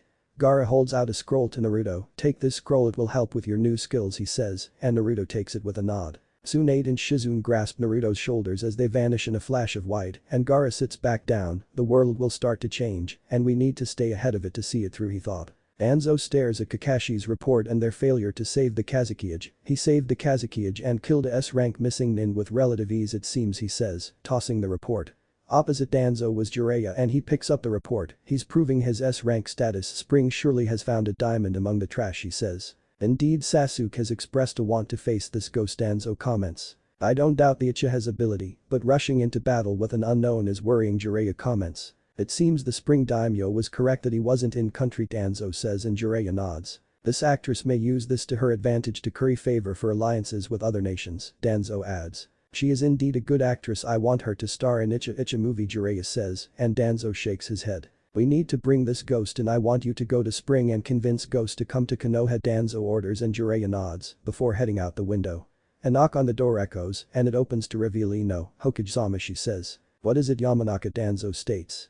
Ino closes the door and stood at ease, did Kakashi-sensei report to you my findings she asks. He did too Mednin on par with the former Godame and her apprentices, Danzo asks and Ino nods. The one called Mercy claims she conned the traitor into teaching herself and Sen Ino says. And you believed Tsunade could have taught others Danzo comments and Ino nods, I will look into it he says. Thank you Hokage-sama Ino says and excuses herself. Danzo rises from his seat and heads to the window, Ghost may have met these two, what other secrets does this ghost have he thought. Spring Country. Naruto was on the roof of his main house in a Seiza position as numerous clones were going over the scroll Gaara gave him. Hinata was next to him in a similar position as Tsume and Hana were out with their ninkin. Yugao was practicing several sword katas while Tsunade and the others were meeting with Koyuki to look over the shinobi candidates. Naruto-kun do you want any of us to accompany you to Grass Country Hinata asks. Naruto slowly opens his eyes and rubs his head as a few clones have dispelled. I don't trust Sasori however I need him he is a means to an end he says. Means to an end Hinata asks. Naruto lays back on the roof to stare at the clouds, yes, he can help with my objectives and can be an asset to our tiny mercenary band he says and sighs, I can see why Shikamaru likes looking at the cloudy muses. Hinata lays back onto his stomach with a frown, he betrayed you Naruto-kun she says. It would have been too troublesome not to Shikamaru is smart, he knows what I am, but being that he is lazy, it's just easier to go with the crowd than walking against the norm Choji will follow, because he a gullible fool Shino will take the logical path, despite the fact the Aburam are shunned to an extent Naruto states. Neji reverted back to his fate spiel after it was announced about your death. Once he learned the truth he said, fate was rectifying his loss to you, Kiba has been trying to bed me, but Tsume-sama and Hana-sen had been rebuking his actions, it was part of the reason their clan is splintering Hinata says, and Naruto growls. Penton follows Neji like a fangirl Lee is such a hypocrite, you brought Tsunade-sama back to Konoha to be Hokage and saved him, but the moment he learns the truth, he turned his back on you Hinata adds, with a small hiss. Naruto softly laughs and flicks Hinata's nose, don't worry about them Haim we'll deal with them when the time comes he says. Boygaki we're back Anko shouts. The pair get to their feet and leap down, following Anko inside where everyone was sitting in the living room. Alright if Tsunade hasn't already told you I will meeting missing Nin Sasori of the Red Sand and Grass Country Naruto starts. Is that wise he is partially responsible for taking the Kazukiage Sakura states. While true Sasori is means to an end for me I will using him to lure out Zetsu if it fails, I'll kill him and move on to another plan, simple as that Naruto explains. And if Sasori plays ball and lures Zetsu out, Hana questions, petting one of her triplets. Then Sasori may assist us as a member of Kuroi Iki, Naruto says, and get several confused looks. Kuroi Iki or Black Sunset is our answer to Akatsuki. We'll be mercenaries in a similar vein to them. We'll collect bounties and grow our reputation, he adds. That is interesting, it garners us notoriety and give us an end to enter, say Konoha under the guise of bounty hunters, Tsunade says, and Naruto smirks. Exactly, Konoha already wants to meet me. Sasuke will no doubt whine to Danzo and force the issue, Naruto says. We know as well she was being very nosy when we were healing Kankuro-san and Kazukiya-sama. Tsunade-sama cooked up the story that we sought her out and we conned her into teaching us, Shizune explains. I bet that'll scare that mummy to Mednin on par with the slug princess, it'll have him wondering about our ghost, Anko states. One can hope for that now. Like the Akatsuki, we will be working in groups. Our med team will be Tsunade, Sakura and Shizune. Our T&I strike team will be Anko, Yugao and Hinata. Our tracker team will be Tsume and Hana. I will be a single strike team, but these aren't permanent and subject to change depending on the mission, Naruto explains and gets several nods of approval. So how was sex with Tsunade and Shizune, Tsume says, causing the latter to eep in shock. He can eat you out like a champion, Tsunade comments and Naruto face palms. Anko laughs loudly, but also licks her lips, mama-like she croons and Naruto sighs, thinking of putting seal on his bedroom door for the foreseeable future. Aim. Eva Payne looks down at his Rain Lotten domain from the highest tower, his unblinking eyes unwavering in his quest. Footsteps catch his ears, and he turns to his faithful companion. Has Sasori been located, Conan? Diva Payne asks. No, Sasori has gone dark, Conan states. What of Dodara's ring? Diva Payne asks. Zetsu managed to sneak into Suna and recover the ring. Security is still under heavy guard due to the attack, Conan says. Diva Payne's eyes narrow at the mention of their failure to capture and seal the Ichibi. What of this ghost, he asks. He is in the bingo book, his origins are unknown, but Zetsu and Sasori's report said he turned up in spring as some phantom saving the country from genocide by the land of Sky Iwa, dubbed him the Ghost of the Flash, and the people call him the Ghost of Spring. He used various clones in the battle and used speed akin the Kairoi Senko, also wielding a pitch-black sword and power enough to sink the floating island, Conan explains. I see his threat to stop us collecting the Biju is laughable. This ghost will not stand in our way of peace, Diva Payne says. His thinking is not dissimilar to our own, he seems to wish to protect them even from their nations, Conan says. It matters not, he is an enemy of peace to stand against us as God he is a threat, Diva Payne says, and turns to Conan. Contact Zetsu and have him find and kill Sasori, he orders. And if he encounters ghost, Conan asks. And nothing, Zetsu is to kill him as well. Contact the others to keep an eye out for this ghost and kill him should the opportunity arise, Diva Payne states, and Conan bows, turning on her heels. Nagato, you are changing too much. Yahiko would be horrified to see you this way, Conan thought. This ghost is threat to our goals, a voice says, halting Conan in her tracks.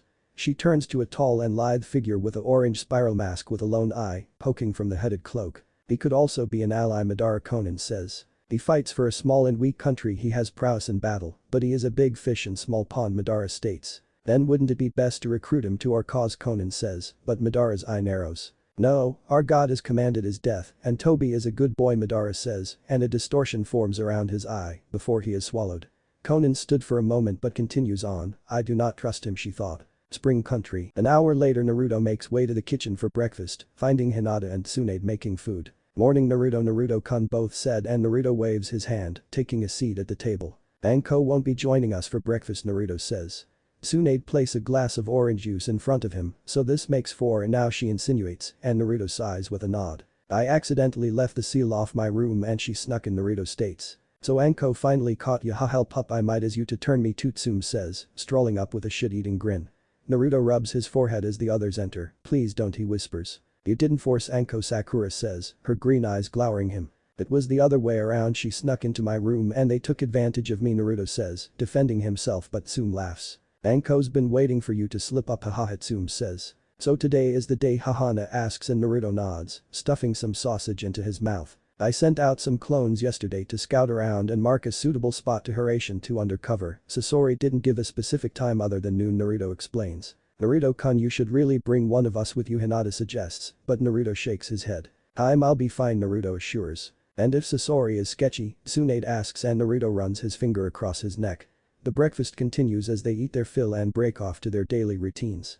Naruto tosses his coat on his bed before slipping his mesh shirt into his black cargo pants. Next, Naruto slips on a dark blue and skin-tight shirt with dark blue gloves and metal guards on top before pulling up his mask over his mouth. Naruto-kun, Hinata says, and Naruto turns, grabbing his coat.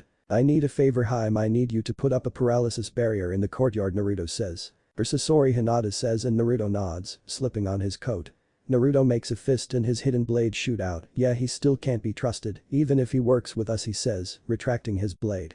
Hinata follows Naruto outside to the courtyard. Squatting down, he places a Hiraishin mark down. Just set it up around here, be back soon, Naruto says and vanishes. Hinata heads back inside and to retrieve her Fuinjutsu supplies, informing the others of Naruto's plan. Tenchi Bridge. Sasori slowly makes his way toward his target but comes to halt as Naruto stood next to a tree with his arms folded. You're on time, good, I hate waiting, Sasori says as Naruto falls into step with him. I like being punctuality, tardiness is a weakness, Naruto comments, remembering his former sensei. However, unknown to Sasori, the former Konoha shinobi has clones waiting and searching for a particular entity. As Akatsuki comes searching for you, Naruto asks. Sasori scoffs with a swish of his tail. I've stayed off their radar for now, but I doubt they have remained idle and searching for me. Zetsu will come searching, he comments. Zetsu, Naruto questions, faking ignorance. He is the Akatsuki spy behind me, Sasori replies. The pair reach the bridge, but Naruto hangs back behind a tree, his eyes closed and his senses focused. A cloaked figure slowly makes their way onto the bridge, but Naruto ignores their talking, but a smile graces his lips and he vanishes in a white flash, leaving a clone in his place. About a mile away from Tenchi Bridge was a curious and almost out-of-place thing. It resembles a large Venus flytrap, but it wears a black cloak with red clouds. The flytrap slowly opens to reveal a person with a literal black and white side. When do we strike, Sasori and his companion, the white half says. Soon, but the companion with Sasori is odd, it's the one who killed Deidara, the black side says. So they're working together, Sasori has betrayed the Akatsuki, white says. Black's eyes narrow, but suddenly a black sword erupts from their body. Found you, a voice hisses. What is T, this white exclaims. Naruto rounds them with an amused smile under his hood. Its name is Zangetsu, Zetsu-sen, he says, facing the pair. Zetsu tries to sink into the ground, but Naruto laughs. Don't bother, I've placed a barrier around us, you can't run away as usual, he says. You're the ghost of Spring, Black says, and Naruto nods. I am, so you were there watching like the coward you are, Naruto says. Zetsu tries to move, but kanji starts to spread from the sword and onto their bodies. What is this? Black hisses. Old man Hagoromo left that sword and one other to his son Asura, with very specific instructions on its purpose. Naruto starts and removes his hood. Hagoromo, how do you know that name? Black says. Naruto slowly reaches for his right glove. Well, I am one of 9, but I am one of a pair, he says, revealing his son mark. Impossible, Asura's reincarnation, white says, and Naruto smiles. The very same Naruto. Uzumaki Namikaze is at your service and the new Kyuubi no Yoko, Naruto says, revealing his tails. So you've been hiding these last 2.5 years, no matter, Madara's will be done, Black says. Stop trying to lie, Black. Zetsu, today is your death day and mommy dearest stays sealed, Naruto says, and Black freezes. Oh, I caught you off guard, a first for you. Hagoromo told me everything, how you manipulated Indra into fighting his brother, every sinister machination in world, has had your black fingers around it, all in a bid to bring back mommy dearest, Naruto adds. Mother deserves to live, you are, but pawns to bring her back. Kagaya's will is only truth in this world, Black shouts. All you are is a child whining for his mommy. You shape the world into a never-ending wheel to bring Kagaya back, an endless cycle of hate and war. However that ends today, I will break that wheel with my will, Naruto shouts, spreading his arms out. A Rasengan forms with flames, slowly growing and growing. In the left hand another Rasengan forms with whipping wind into a screeching shuriken. You are nothing compared to Kagaya's will, you are just another part of the shinobi history I created, a brat, like you can never destroy me, Black shouts. He doesn't seem to care, white says, struggling to free himself. Naruto brings the large balls of wind and flames together. You are wrong, Black. Zetsu, the shinobi world was built on the lives and deaths of many people. This combined Rasengan will obliterate you to nothing, and Zangetsu will destroy everything connected to you. Old man Hagoromo suspected your existence and took steps. Zangetsu and Densa Zangetsu were forged for that purpose, disrupting your chakra and poisoning it, he says. For the first time in its life, Black Zetsu felt fear, and no, I won't be erased, mother help me. He shouts. Your shadow has loomed over the shinobi world too long, the sun will root it out. Rising sun, Rasengan, Naruto shouts, bringing it down and engulfing Zetsu in a thunderous burst of flames supercharged by wind. Mother moth, Black shouts, as he erased from existence along with white Zetsu. In unknown locations, numerous clones of white Zetsu start to shrivel up and die at the loss of their brain.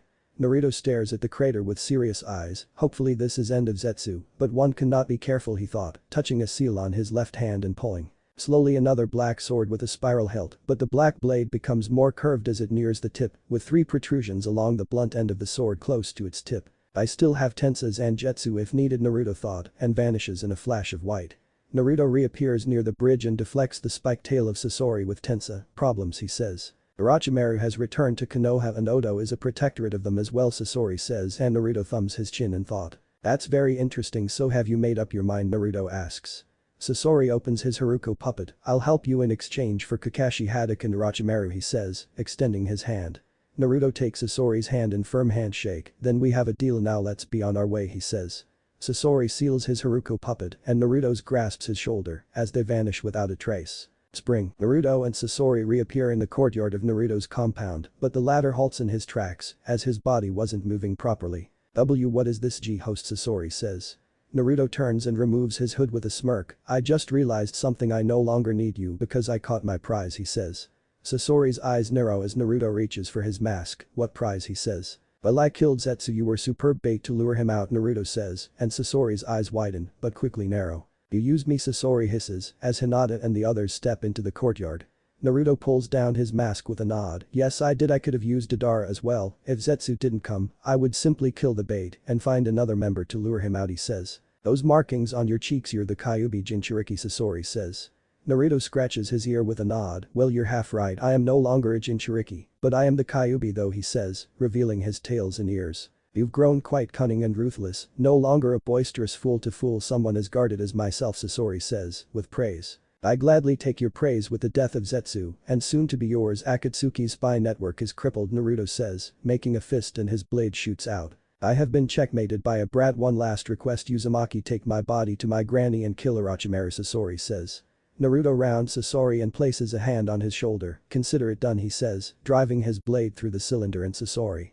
The infamous Suna missing nin collapses like puppet devoid of strings as Naruto stares down. Alright Hinata, you can drop it, he says. Hinata places her hands down and channels her chakra, allowing Naruto to move more freely. Success, Zetsu is dead and Akatsuki is crippled for the moment, Naruto says, kneeling down and picks up Sasori. However, Infinite Tsukiyomi is still a threat, Naruto adds, heading to the dojo and the other following. Infinite Tsukiyomi, Tsunade questions. It's the dark machinations of Kagaya Otsutsuki, a worldwide genjutsu to lock all of humanity in a never-ending dream and drain them of their chakra to feed the Shinju, Naruto explains, shocking them all. How could something like that be possible, Anko says. Hana opens the doors to the dojo and Naruto places Sasori on the floor. The Biju were once one being called the Jubi. Zetsu has been manipulating events to see the Jubi return and awaken Kagaya, he states, searching Sasori's body. Zetsu's dead, meaning it can't be done, right, Hana says, but Naruto shakes his head. The man who attacked my parents claimed he would remake the world in his image. This Uchiha could still create Infinite Tsukiyomi, which makes it more paramount to save the Biju, Naruto explains. Sakura Tsunade Shizu Nanko put up a barrier, could be poison, Naruto says, and the four take 4 points in the dojo. Inpo. 4 flames jutsu, they shout. Hinata activates her Byakugan to look for traps as Naruto searches for seals. Any traps, he asks. None yet, Hinata comments. Be careful, Sasori is Chiyo's grandson and he could have some odd poisons, Tsunade comments. He doesn't even look human anymore, just a puppet, Tsum says, outside the barrier, and Naruto nods. He creates human puppets. I offered him Kakashi and Orochimaru to get him to drop his guard, Naruto says, finding a scroll marked 3rd. The scroll opens, but smoke erupts and a puppet with a dark blue hair and yellow eyes, dressed in a marin cloak. That's the 3rd Kazukiage, he went missing a long time, Tsunade comments. Naruto inspects the body and black sand starts to emerge and pool on the floor. Interesting, seems Sasori outfitted him with his signature iron sand, Tsunade notes. Naruto tilts his head in thought, but channels the chakra Shukaku gave him. Slowly the sand started to move and shock the others. This will prove useful, Naruto says, hold a large orb of iron sand. How the hell are you doing that, Anko says, and Naruto smirks. Shukaku the Ichibi gave me some of his chakra. It's more than likely because of my Yang 6-path power, Naruto says, sealing the sand into a blank scroll. Can you do this with the other Biju, Yugao says. Probably, but I would have to commune with them, but some will be very apprehensive, Naruto says, as starts sealing Sasori into a stasis scroll, but holds up a strange ring. Why would they be apprehensive? You're helping them, Sakura comments, as they drop the barrier. Remember, the Yonbi and Gobi blame me for Kurama's death, and I've only met Matatabi, the Nibi and Yujito, Naruto explains. So what now, Naruto-kun? Returns Sasori to Suna, Hinata asks, and Naruto nods. The word will reach Akatsuki of their deaths. I'll take him back to Suna and head to Fire Capital to meet with my contacts, Naruto explains, pocketing the ring. Have you ever gone to the daimyo for aid? He could put pressure on Konoha if needed, Shizune says, but Tsunade shakes her head. The daimyo is complacent in the fall. Uzushio Jiji learned this after acquiring a journal from the last Uzukage. He then confirmed it after the daimyo brought it up after I was born, Naruto explains. So if you became Danzo's weapon you would unlock all the treasure of Yuzushio and your father's compound. Hana notes. Got it in one now. Who wants to come meet Asuna and the capital? Naruto says. I am so going. I've been bored here. Sakura says. I would like to go as well. Naruto-kun. Hinata says. Alright, but we'll have to do something about your eyes. Naruto says, and Hinata waves hand. Alright, I would like the rest of you to help out and start collecting bounties. Put the name Black Sunset out there. Dejima has some special cloaks made. Naruto says, and all of them nod. Naruto heads out of the dojo and takes up a seat in one of his larger trees. Kurama step 1 is finished. This should lure out Madara or his faker, he thought. Flashback. Naruto struggled to move in the knee-length water as his body burns with Uraya's seals. Over here boy, Kurama says. Naruto slowly makes his way to the cage as Kurama stares at him. Boy, be grateful for what I am about to, he says. Gratefully Iro-Sennin betrayed me. He's gonna turn me over to this Danzo guy. Naruto shouts. Bad mummy and feckless toad won't get you. I have put a considerable amount of distance between us and them. Now listen, I have started a forbidden jutsu on you, Kurama says, and Naruto's eyes widen. This jutsu was given to us Biju by my father, the sage of Sixth Path. He told us only use this to save a truly innocent soul, Kurama states, as cracks form on the gate. What? Why? Naruto shouts. You are a truly innocent soul. You should never have suffered as you did, Kurama says, and a grin forms. So be grateful for this, Naruto, and make sure you kill Madara for me, he adds, before erupting with red light. Naruto cries out in pain as his body is flooded chakra, but before he collapses 2 voices call his name. Then flashback. Naruto rubs his eyes and looks down, seeing Sakura and Hinata staring up with concern. Naruto hops down with a sigh. Sorry, I was thinking, he says. I'll say we were calling you for 5 minutes, Sakura says, her arms folded and her hair now in a pixie cut. Naruto looks down and sees a cloth in Hinata's hand. It's for my eyes, I'll still be able to see, she says, wrapping her eyes. Alright, we'll arrive in River City and head to Sunagakure from there. I don't want Flash into Gaara's office unannounced, Naruto says, and both of them. Naruto grasps their shoulders with a shake of his head. Let's go, he says, and the trio vanish. XXX. Among the numerous dunes of the Land of Wind was a horse-eyed black fox with 2 white tails. On its back were Sakura and Hinata with full masks on their faces. You can even make a fox this size, Sakura asks. Yeah, I can even go as small as Haruto, Naruto says. An hour later the 3 reach the ray of sky and entrance to Sunagakure, dispelling his fox form a few meters away. Halt, state you business, a Jonin shouts. Naruto pulls down his mask, but uses a hinge on his face. I am the shinobi hunter Menma. I have a bounty for Kazekage. Gaara's eyes only, he says. Alright, but your companions remove their masks, the Jonin states.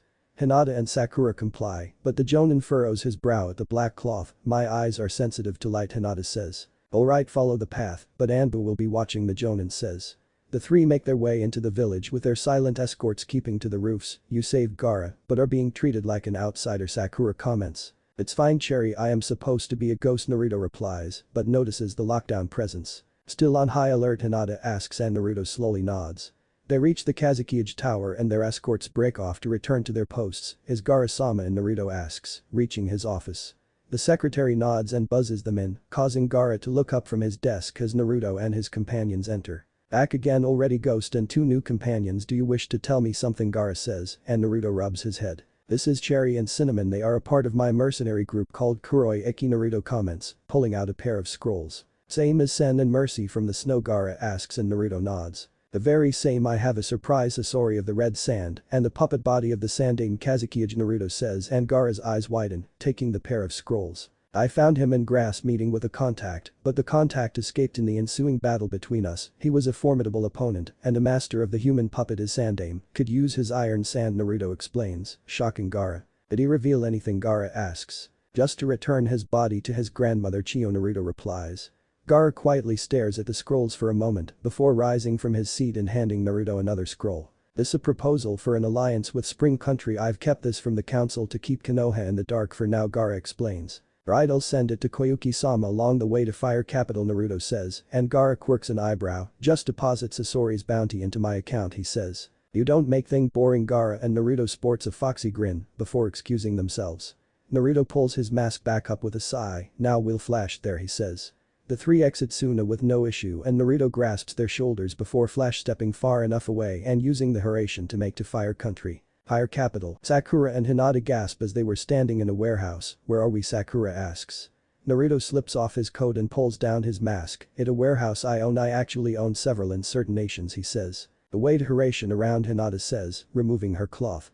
Naruto slowly nods as he unseals a large crate with fruits inside. See a normal storage facility, he says, resealing the crate. "So who's your contact?" Sakura asks, as Naruto seals his assassin coat and unseals his gray coat. "Madam Yumi," Naruto replies, and Sakura gawks as they follow Naruto out of the warehouse. "Why Yumi-san?" Hinata questions. "It's simple really, people have loose lips during and after sex. Yumi uses her brothel as a hub for information. A great deal of high-ranking people pass through Heavenly Moon," Naruto explains. "So like gaining information in a bar or club, inhibitions lower and people talk," Sakura states, and Naruto nods. "Got it. In one, Yumi taught me the ways of sex and I asked her keep her ear to the ground for me, well for a price of course," Naruto states.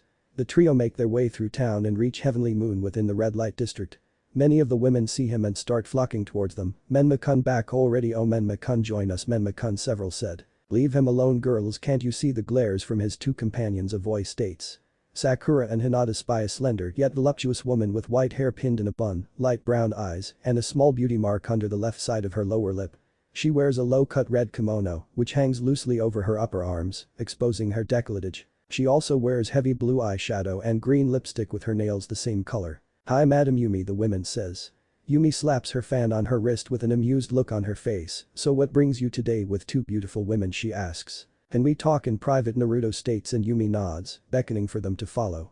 Ino and Hinata follow quietly behind Naruto as Yumi leads them to a private VIP room. "Would you girls like to bathe?" Yumi comments, sliding open the door, but both decline. Yumi takes a seat on a large cushion next to a low table as Naruto takes a seat across from her.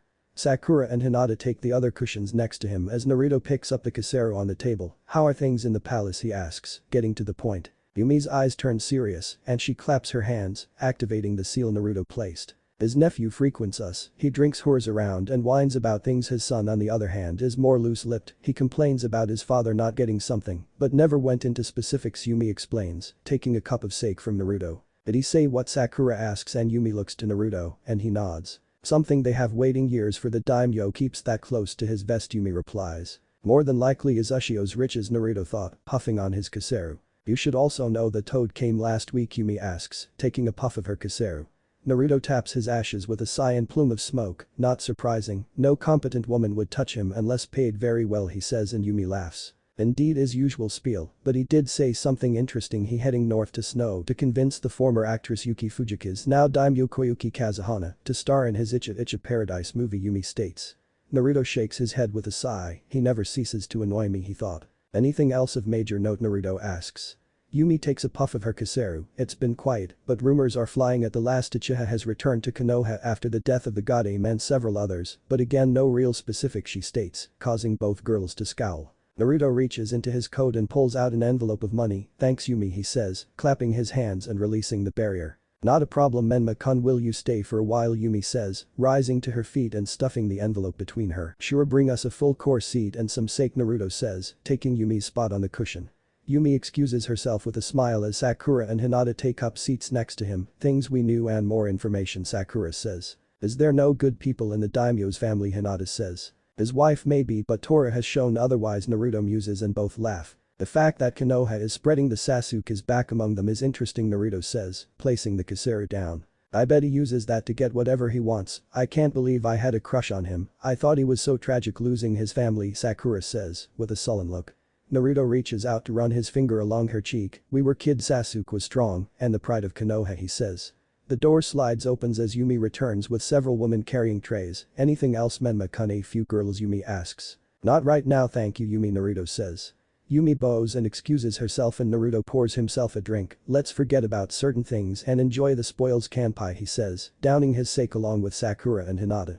About an hour later Naruto was sipping his sake as Sakura was nipping at his neck with a red face. Hinata was wrapped in his coat with red skin and small giggles and muttering of words. I smell like Naruto-kun," she mumbles. "Narubaka, let's play," Sakura says, kissing in his neck and blowing into his ear. "The scent of sex is grievous here. I need released. Tsunade-sama told me that once she mated with you all the instability she felt was gone," Sakura says, and settles atop him. "Besides Naru-kun, don't you want to make love to your Sakura-chan?" Sakura coos, nipping at his neck. Naruto stares at the ceiling with a sigh. "Is this gonna become a thing? Every time I go somewhere with him," he thought, his gaze on the pink cat on his chest and the blue net on his right arm. Naruto makes a clone and swaps with it, grabbing a robe and slipping it one. He steps out of the room but is met by one of the girls. "Menma-san, is there anything you need?" she asks. "Nothing at the moment," Naruto says, heading to the bathes. Naruto washes himself clean and headed back to his room, finding both still cuddled up with his clone. Tell them I headed out, Naruto says, getting dressed but leaving himself shirtless as he slips on his coat. He heads out the window and leaps to the roof, taking a seat with a sigh as the night caresses his bare chest. Tiny movements go up his leg and Naruto looks down to see a small jumping spider. "Hello Lucas," he says. "Hello mama is here," Lucas says. Naruto glances back to a tall woman with an extremely pale and flawless complexion, making it appear like she's almost constructed entirely out of porcelain. She has a curvy figure with very large, a thin waist and wide hips. She has long, black hair, worn in an upwards manner with two long strands that frame either side of her face, and eyes that have both completely gray irises and pupils, each containing a black spider web pattern. She is wearing a long black sleeveless dress, however, this dress is incredibly long in that it completely conceals her feet while ending in 8 small trailing pieces of fabric like the legs of a spider. A narrow black band encircles her neck featuring a small spider emblem that lies at its front and 8 extensions that protrude outwards upon the back, with 4 emerging from either side. Spider web netting branches the gap between the band and the dress, extending downwards from the aforementioned spider emblem. "Hello Arach," Naruto says, letting Lucas onto his shoulder. Arachne opens her black fan. "You know I like to stretch my legs once in a while," she says. True,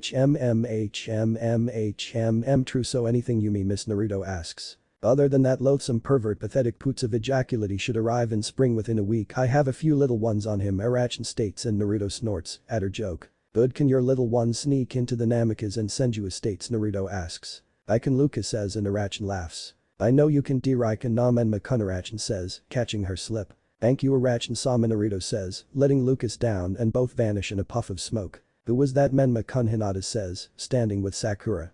Naruto gets to his feet with a stretch. "Arachne boss summon of the Spider Clan," he replies. "I thought you summoned Toad," Sakura asks, and Naruto snorts with a rub of his head. "I did, but when I technically flatlined my name was crossed out despite coming back. Besides, in a roundabout way the Toads betrayed me," Naruto explains, shocking both. The great Toad sage told Jiraiya a prophecy about a student he would train would bring about a great upheaval of the shinobi system. Naruto starts and looks up. In his infinite wisdom he decided to hijack this prophecy and turn it in Konoha's favor, and they unknowingly followed along. Naruto finishes. "So Jiraiya went to Sandaime-sama?" Sakura asks, and Naruto nods. "Yep, but Gigi brushed it off, so that spurred him to go to Danzo and bring it about. He tried with dad trying to drive him towards Danzo's thinking, but mom was there and kept Jiraiya from sinking his hooks into him," Naruto explains. "So when your parents died they had a clean slate with you to mold you, condition you into their weapon," Sakura states. "Once Jiraiya comes to spring I plan on revealing myself to him," Naruto states. "Why reveal yourself?" Hinata says, and Naruto buttons up his coat. "I just want to see his face once I'm done. I'll lock up that information so tight no Yamanaka will be able to unlock," Naruto says, and both slowly nod. The trio slip back inside and collect their things, saying goodbye to Yumi and return to spring. Diva Pain stares at the Toby with a blank face, but his eyes flicker in rage. "What do you mean all dead?" he says.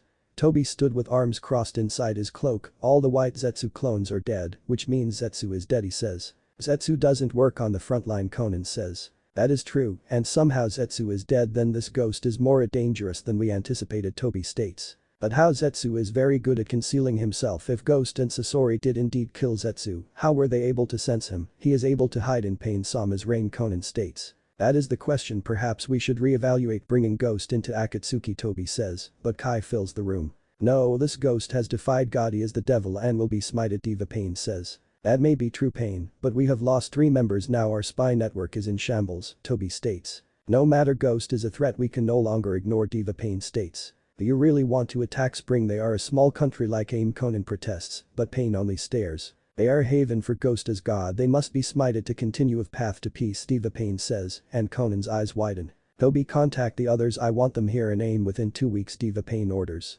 Toby narrows his eyes behind his mask. He has lost his mind. "No matter, I can still work this out," he thought. "Of course, Pain-sama," Toby says and sucks himself into his eye, leaving Conan and Diva Pain. "Nagato, what are you doing? You want to declare on war? A country to be no different than the large countries that have used AIM as their battlefield. You would kill innocent people to bring peace," Conan states. "They will be sacrificed for peace. Do you want to abandon Yahiko's dream of peace?" Diva Pain says.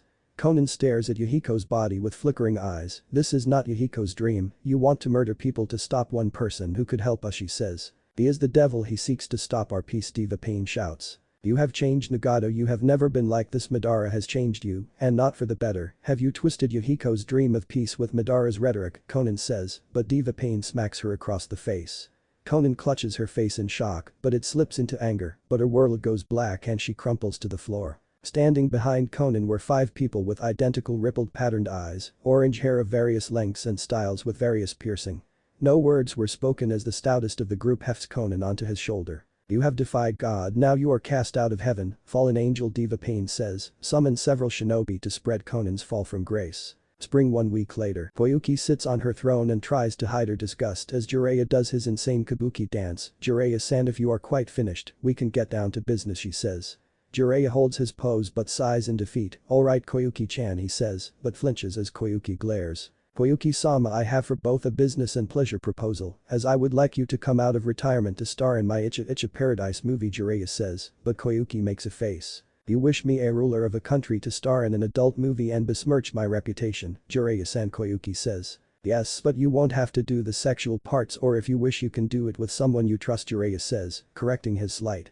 Koyuki closes her eyes in disgust but keeps it behind a blank mask. So you do wish me to debase myself in a sexual relations with either someone I trust or an actor I may no longer be a pure, but I do have standards, she says. It won't be that bad, Jiraiya says. Not that bad. If I were do this movie, thousands would see me not only naked but having relations with someone again. I am a ruler. Do you wish my people to see me as a common whore? Koyuki snaps and Jiraiya flinches. My answer is no. So what is the other reason you have come to my country? Koyuki says. Jiraiya frowns but clears his throat. Right, the Rakudame Hokage Danzo Shimura has expressed a wish to meet with your hero, the Ghost of Spring. He would like him to come to Konoha, he says. Your Hokage wishes to meet with my ghost. For what reason? Koyuki says. Hokage-sama was impressed by his deed, saving your country for annihilation by the Land of Sky, killing an S-class missing nin, and saving the Kazuki-age. Hokage-sama wishes to meet him in person and perhaps through him reopen trade with Spring, Jiraiya explains. Jiraiya-san, you expect me to reopen trade with a country who celebrated the death of someone who saved my country, or have you forgotten about Naruto Uzumaki? Koyuki states, keeping her anger masked. Jiraiya hides his disdain at the mention of Naruto, a great loss, but one person shouldn't influence your decisions about these matters, he says, but here's the throne room doors open. Koyuki rises from her throne. It does influence my choice. Konoha is place that thrives on the sacrifices of others, she starts, but a smirk forms. Right, my ghost, she says. Jiraiya turns only to taste some sweet chin music, courtesy of Naruto, and lays out the super pervert. That felt good, Naruto says, pumping his fist. What will you do to him? Koyuki asks. Naruto hefts Jiraiya onto his shoulder. We'll talk a little bit and I will lock away his memories. He'll wake up in a bedroom with a cooked up story. You'll decline his offer, but I'll go to Konoha with Anko, he explains. But in Konoha break it? Koyuki asks, but Naruto shakes his head. An hour later, Jiraiya wakes with a start but finds himself in a straitjacket and chained to a chair. What the hell happened? He thought, struggling to move.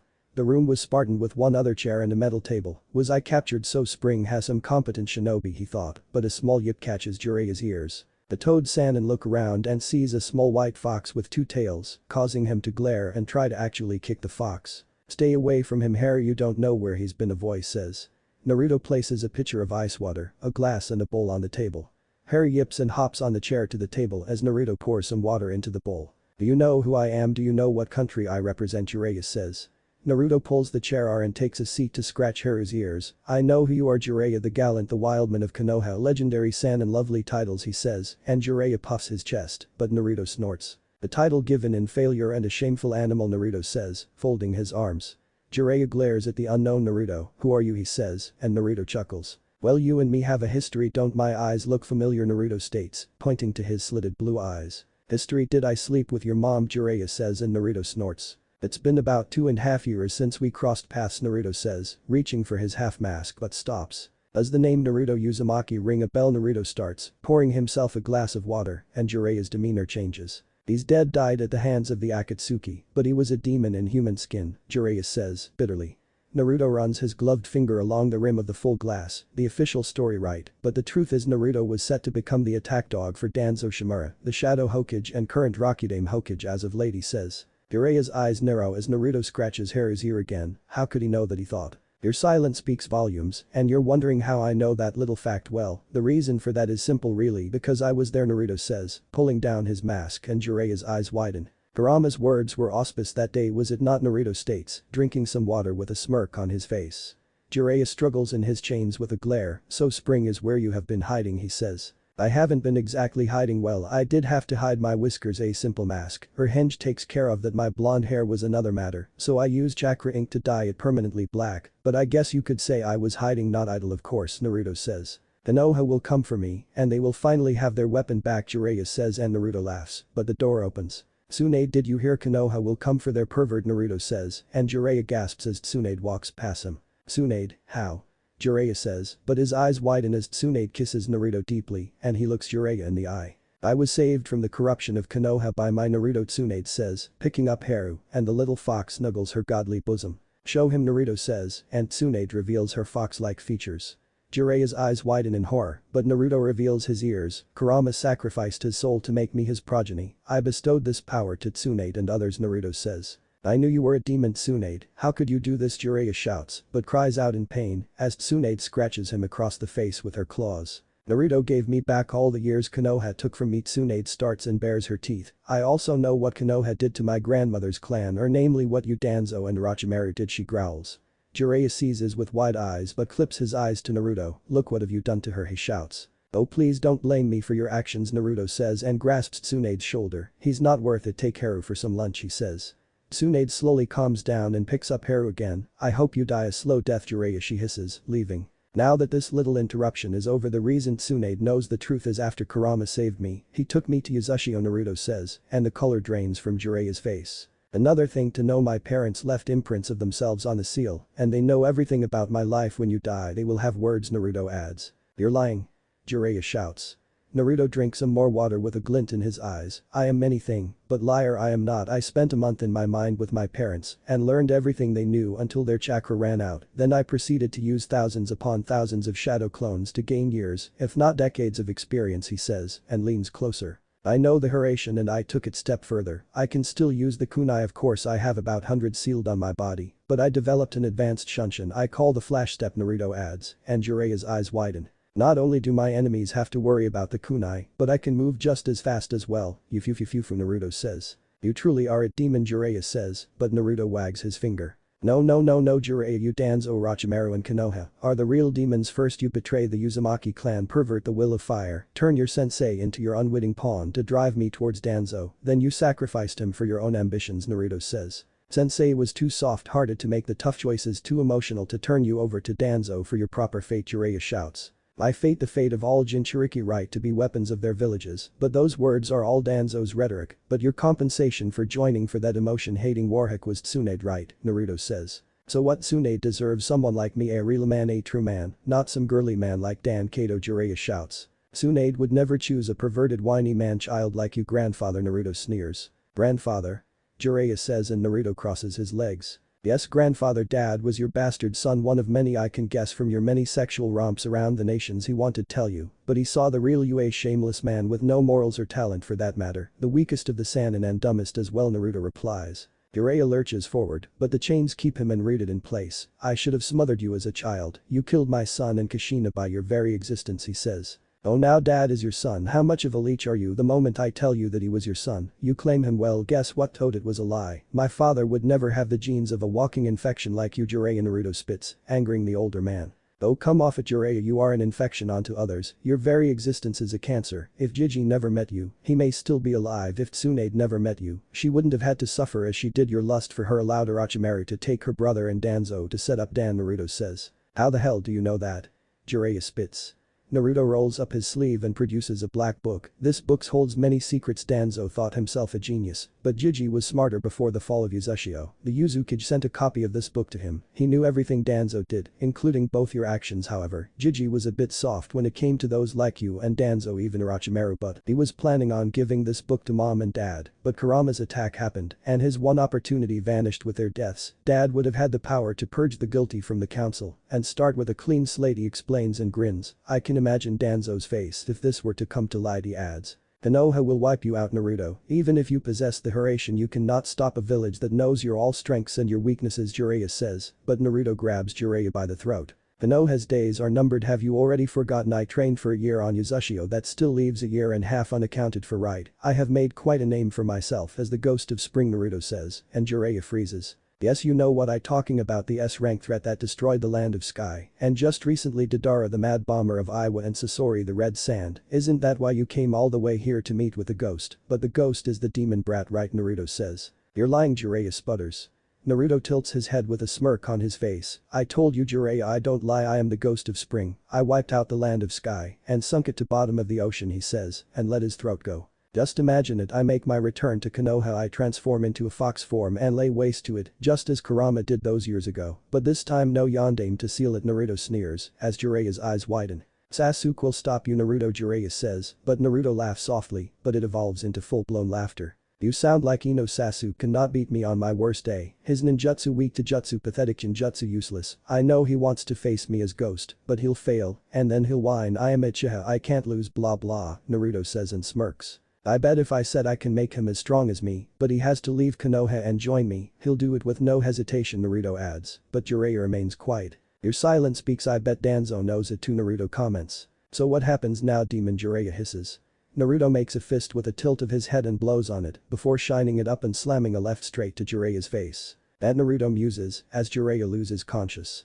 The door opens and Sakura steps with a sachet of her hips, finished Naruto on, she asks. Yeah, it'd be waste to do any more, he'll get his sooner or later, I let Tsunade get her pound of flesh, Naruto says.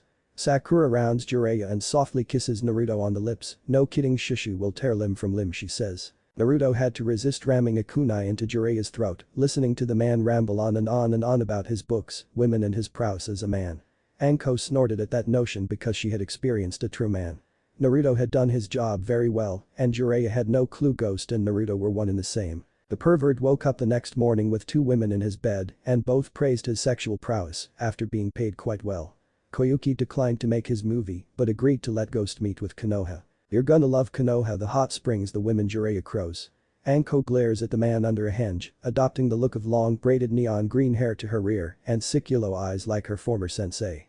The group soon reached the imposing walls of Konoha, meeting the infamous gate guardians or lovers Izumo and Katetsu. You're pretty famous, Izumo says. Naruto signs his name with a wiggle of his lollipop in his mouth. Yeah, I hadn't noticed, I do my job as a ghost, I am not meant to be noticed and make people wonder if I even exist, he says. Jiraiya quickly starts writing in a notepad with blood running down his nose, but freezes as Naruto glares. I find my likeness in a book, I'll cut your nuts off and boil them then proceed to feed them to you, he says, coldly, and causing all three to grab their crotches. Alright, let's head to see the Hokage, your lady can find a hotel, Jiraiya says. Naruto glances back to Anko, sees soon lover Anko coos, sauntering off in her revealing outfit. You doing her, Jiraiya asks, but shuts up as Naruto glares.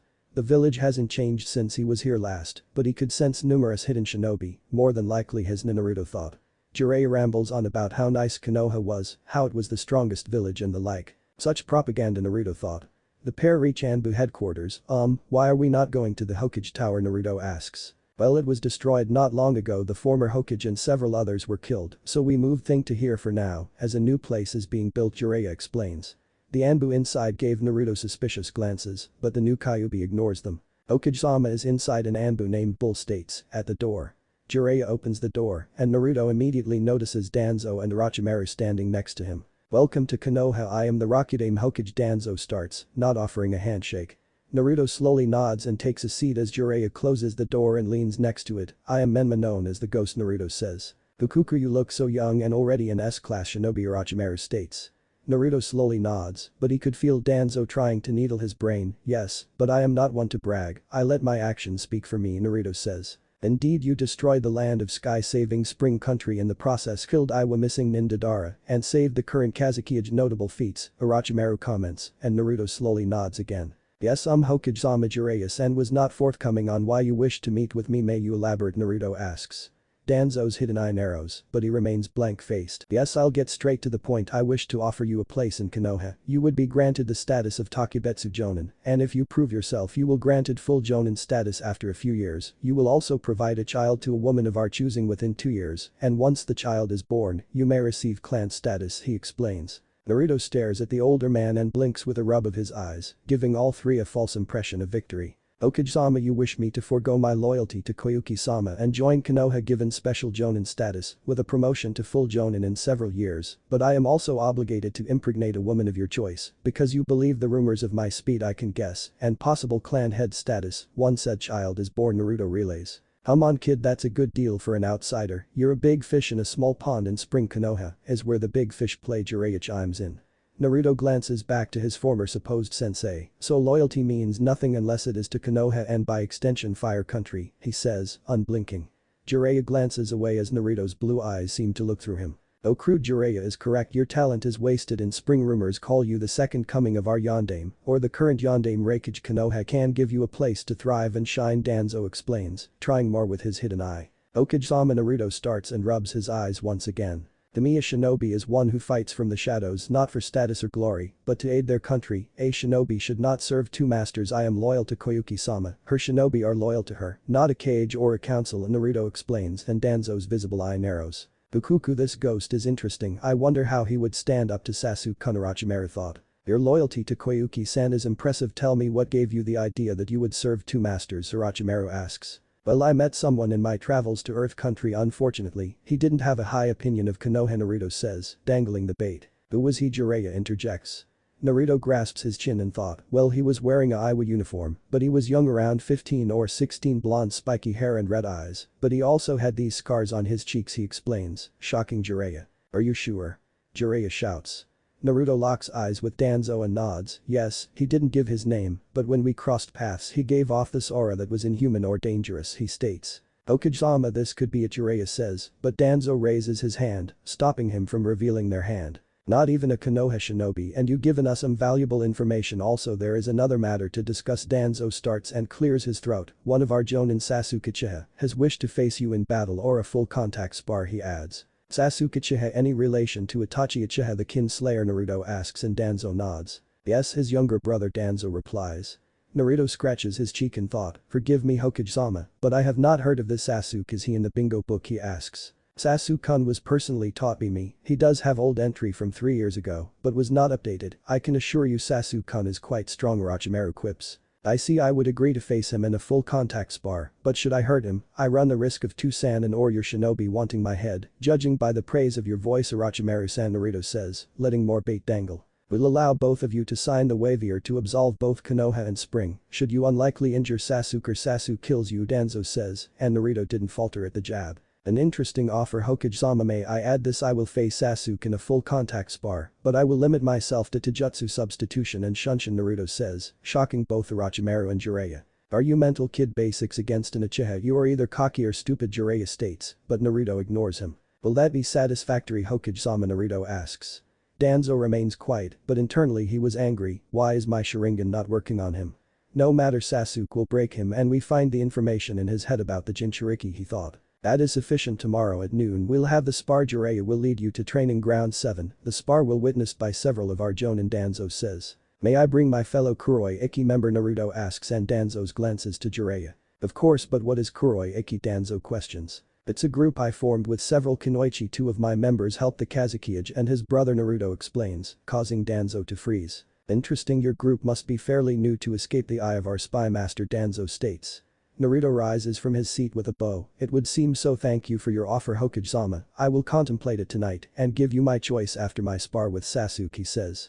Jiraiya opens the door and follows Naruto out with a scowl on his face, hook, line and sinker, Naruto thought. Fukuku, were you able to take control, Orochimaru says, but Danzo scowls, seems not, he adds. This ghost is more dangerous, my Kodamatsukami would start to work, but quickly halt, his mind is a steel trap, Danzo states. Then Sasuke-kun's Sharingan will be useless as well, tomorrow will be interesting, Orochimaru says. Indeed, however, the possibility that he encountered the Jinchuriki, Danzo says, lighting a cigarette. It seems Inoki is quite scrupulous to have Naruto-kun as his shinobi, this gives Iwa 3 Jinchuriki, Orochimaru states. No matter the outcome, Ghost and his compatriot will be dealt with, Danzo says. Do you think the boy will decline, Orochimaru asks, and Danzo nods. Yes, he is loyal to the actress, Danzo replies, and Orochimaru titters, with thoughts of acquiring Naruto's body. XXX. Naruto strolls through the streets after Jiraiya took off to find about him. Jiraiya will run like a chicken, with its head cut off to confirm Kuroi Iki's existence and the possibility of me being an Iwa, but Inoki will deny it, of course, he thought. Naruto could sense several gnaw on his tail, but a smile forms, seeing Ichiraku Ramen. Naruto enters the shop and sees it dead. Hello, he says. 1 second, a voice shouts and Naruto takes a seat on a stool. AM comes out from the back and saw him, but he quickly claps his hands, causing a special genjutsu to form. Hey AM Nichin, Naruto says. AM comes around the counter and slams into Naruto. Naruto-kun, she whispers. I'm sorry I didn't get you out sooner, but did Lucas gave you and your dad the scroll? Naruto asks and AM mumbles. I did, Lucas says, coming down from the ceiling and now the size of a small puppy. AM pulls back and wipes her tears with a nod. Yes, he did. Can you really get us out without raising suspicion? She asks. I will cast a genjutsu on some villagers and they will attack the shop and cause an explosion. A clone will get you out in 2 spring, Naruto explains. Who is it? AM Tucci says. 1XL Jiji, Naruto says and Tucci laughs. You got it, kiddo, Tucci says and AM follows him. Naruto pets Lucas on the head. Any other troubles? He asks. Nope, Mama got into the estates and got everything of note, Lucas explains, before leaving with a puff of smoke. AM comes with a large bowl of ramen and Naruto's mouth waters as he claps his hands, dispelling his genjutsu. Thanks for the food, Naruto says and devours his meal and several more behind it.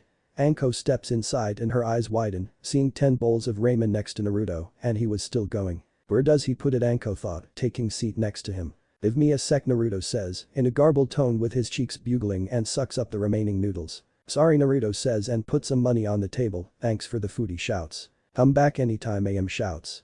The pair take off towards their hotel, but stop for several pounds of dango. Where is she gonna fit it all, he thought, holding several bags. Don't make that face, I like dango like you like ramen, Anko chides. They reach the hotel near the red light district, clever, Naruto thought, entering the room. It was furnished with a large bed and decent bathroom. They have taken the baby muses, plopping on the sofa. So what now, Anko asks. Tonight we get the Ichirakus out, tomorrow I shame Sasuke. I also told Danzo I saw me in Earth Country in an Iwa uniform. Jiraiya nearly freaked out. Danzo is paranoid enough to send the perv, giving me an opportunity to play one of my aces, Naruto asks. You have an ace up your sleeve, Anko says, slipping off her gloves.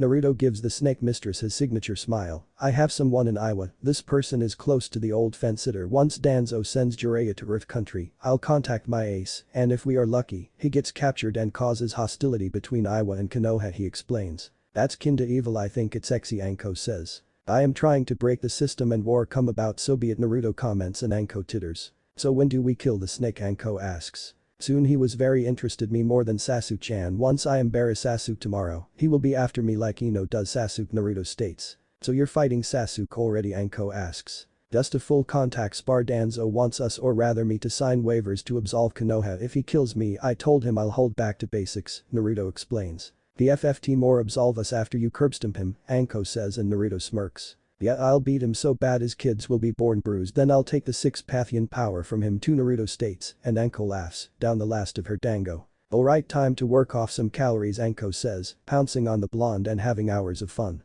Break. Mid-morning came too soon for the pair as Naruto woke up first and managed to sneak out of bed. He quickly took a shower and headed for Ichiraku to see the damage. His clones has gotten both AM and Tucci out of Konoha to his storehouse in the capital. Naruto reaches the scorched ruins of Ichiraku, and people were out and gawking. Many seemed to be glad that the place burned, and some hoped both AM and Tucci were dead. This angered Naruto and continued to certify his cause to wipe Konoha from the map.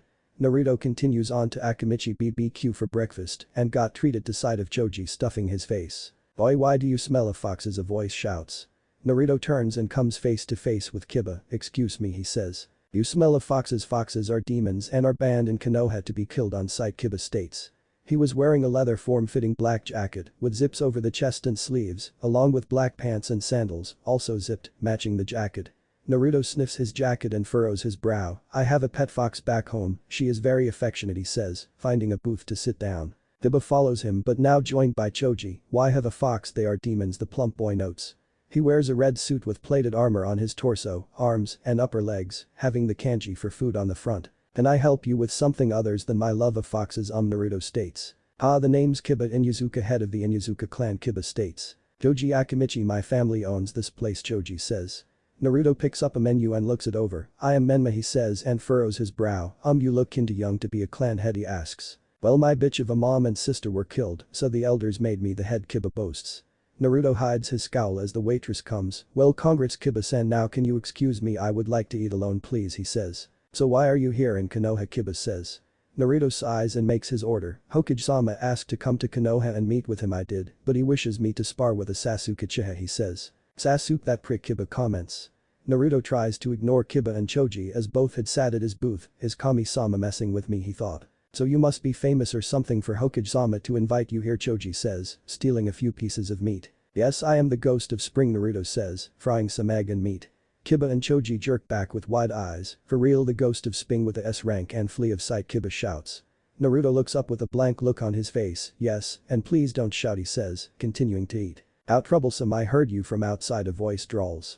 Naruto glances up and sees Shikamaru in a standard Konoha uniform and Chunin vest. Shikamaru, get this guy is the ghost of spring, Choji states. I know Choji, Hokage-sama sent me to find him. Sasuke wants to push up a spar, Shikamaru says. Naruto sighs and moves out of the booth and tosses some money on the table. Choji-san, you may have the rest, led the way Shikamaru-san, he says. Shikamaru mutters troublesome and leads Naruto to training ground 7, leaving Choji and Kiba. What happened to Jiraiya-san? He was to escort me, Naruto asks, making a sealess clone in an alley to retrieve Anko and take her to the warehouse. He left on an important mission, Shikamaru comments, slipping a cigarette in his mouth and fishing his Zippo, but Naruto hold his own up. Troublesome, Shikamaru thought, lighting up. The pair soon arrive at the training ground, and Naruto saw Danzo, Orochimaru, Kakashi, Asuma, the elders and a few other jonin.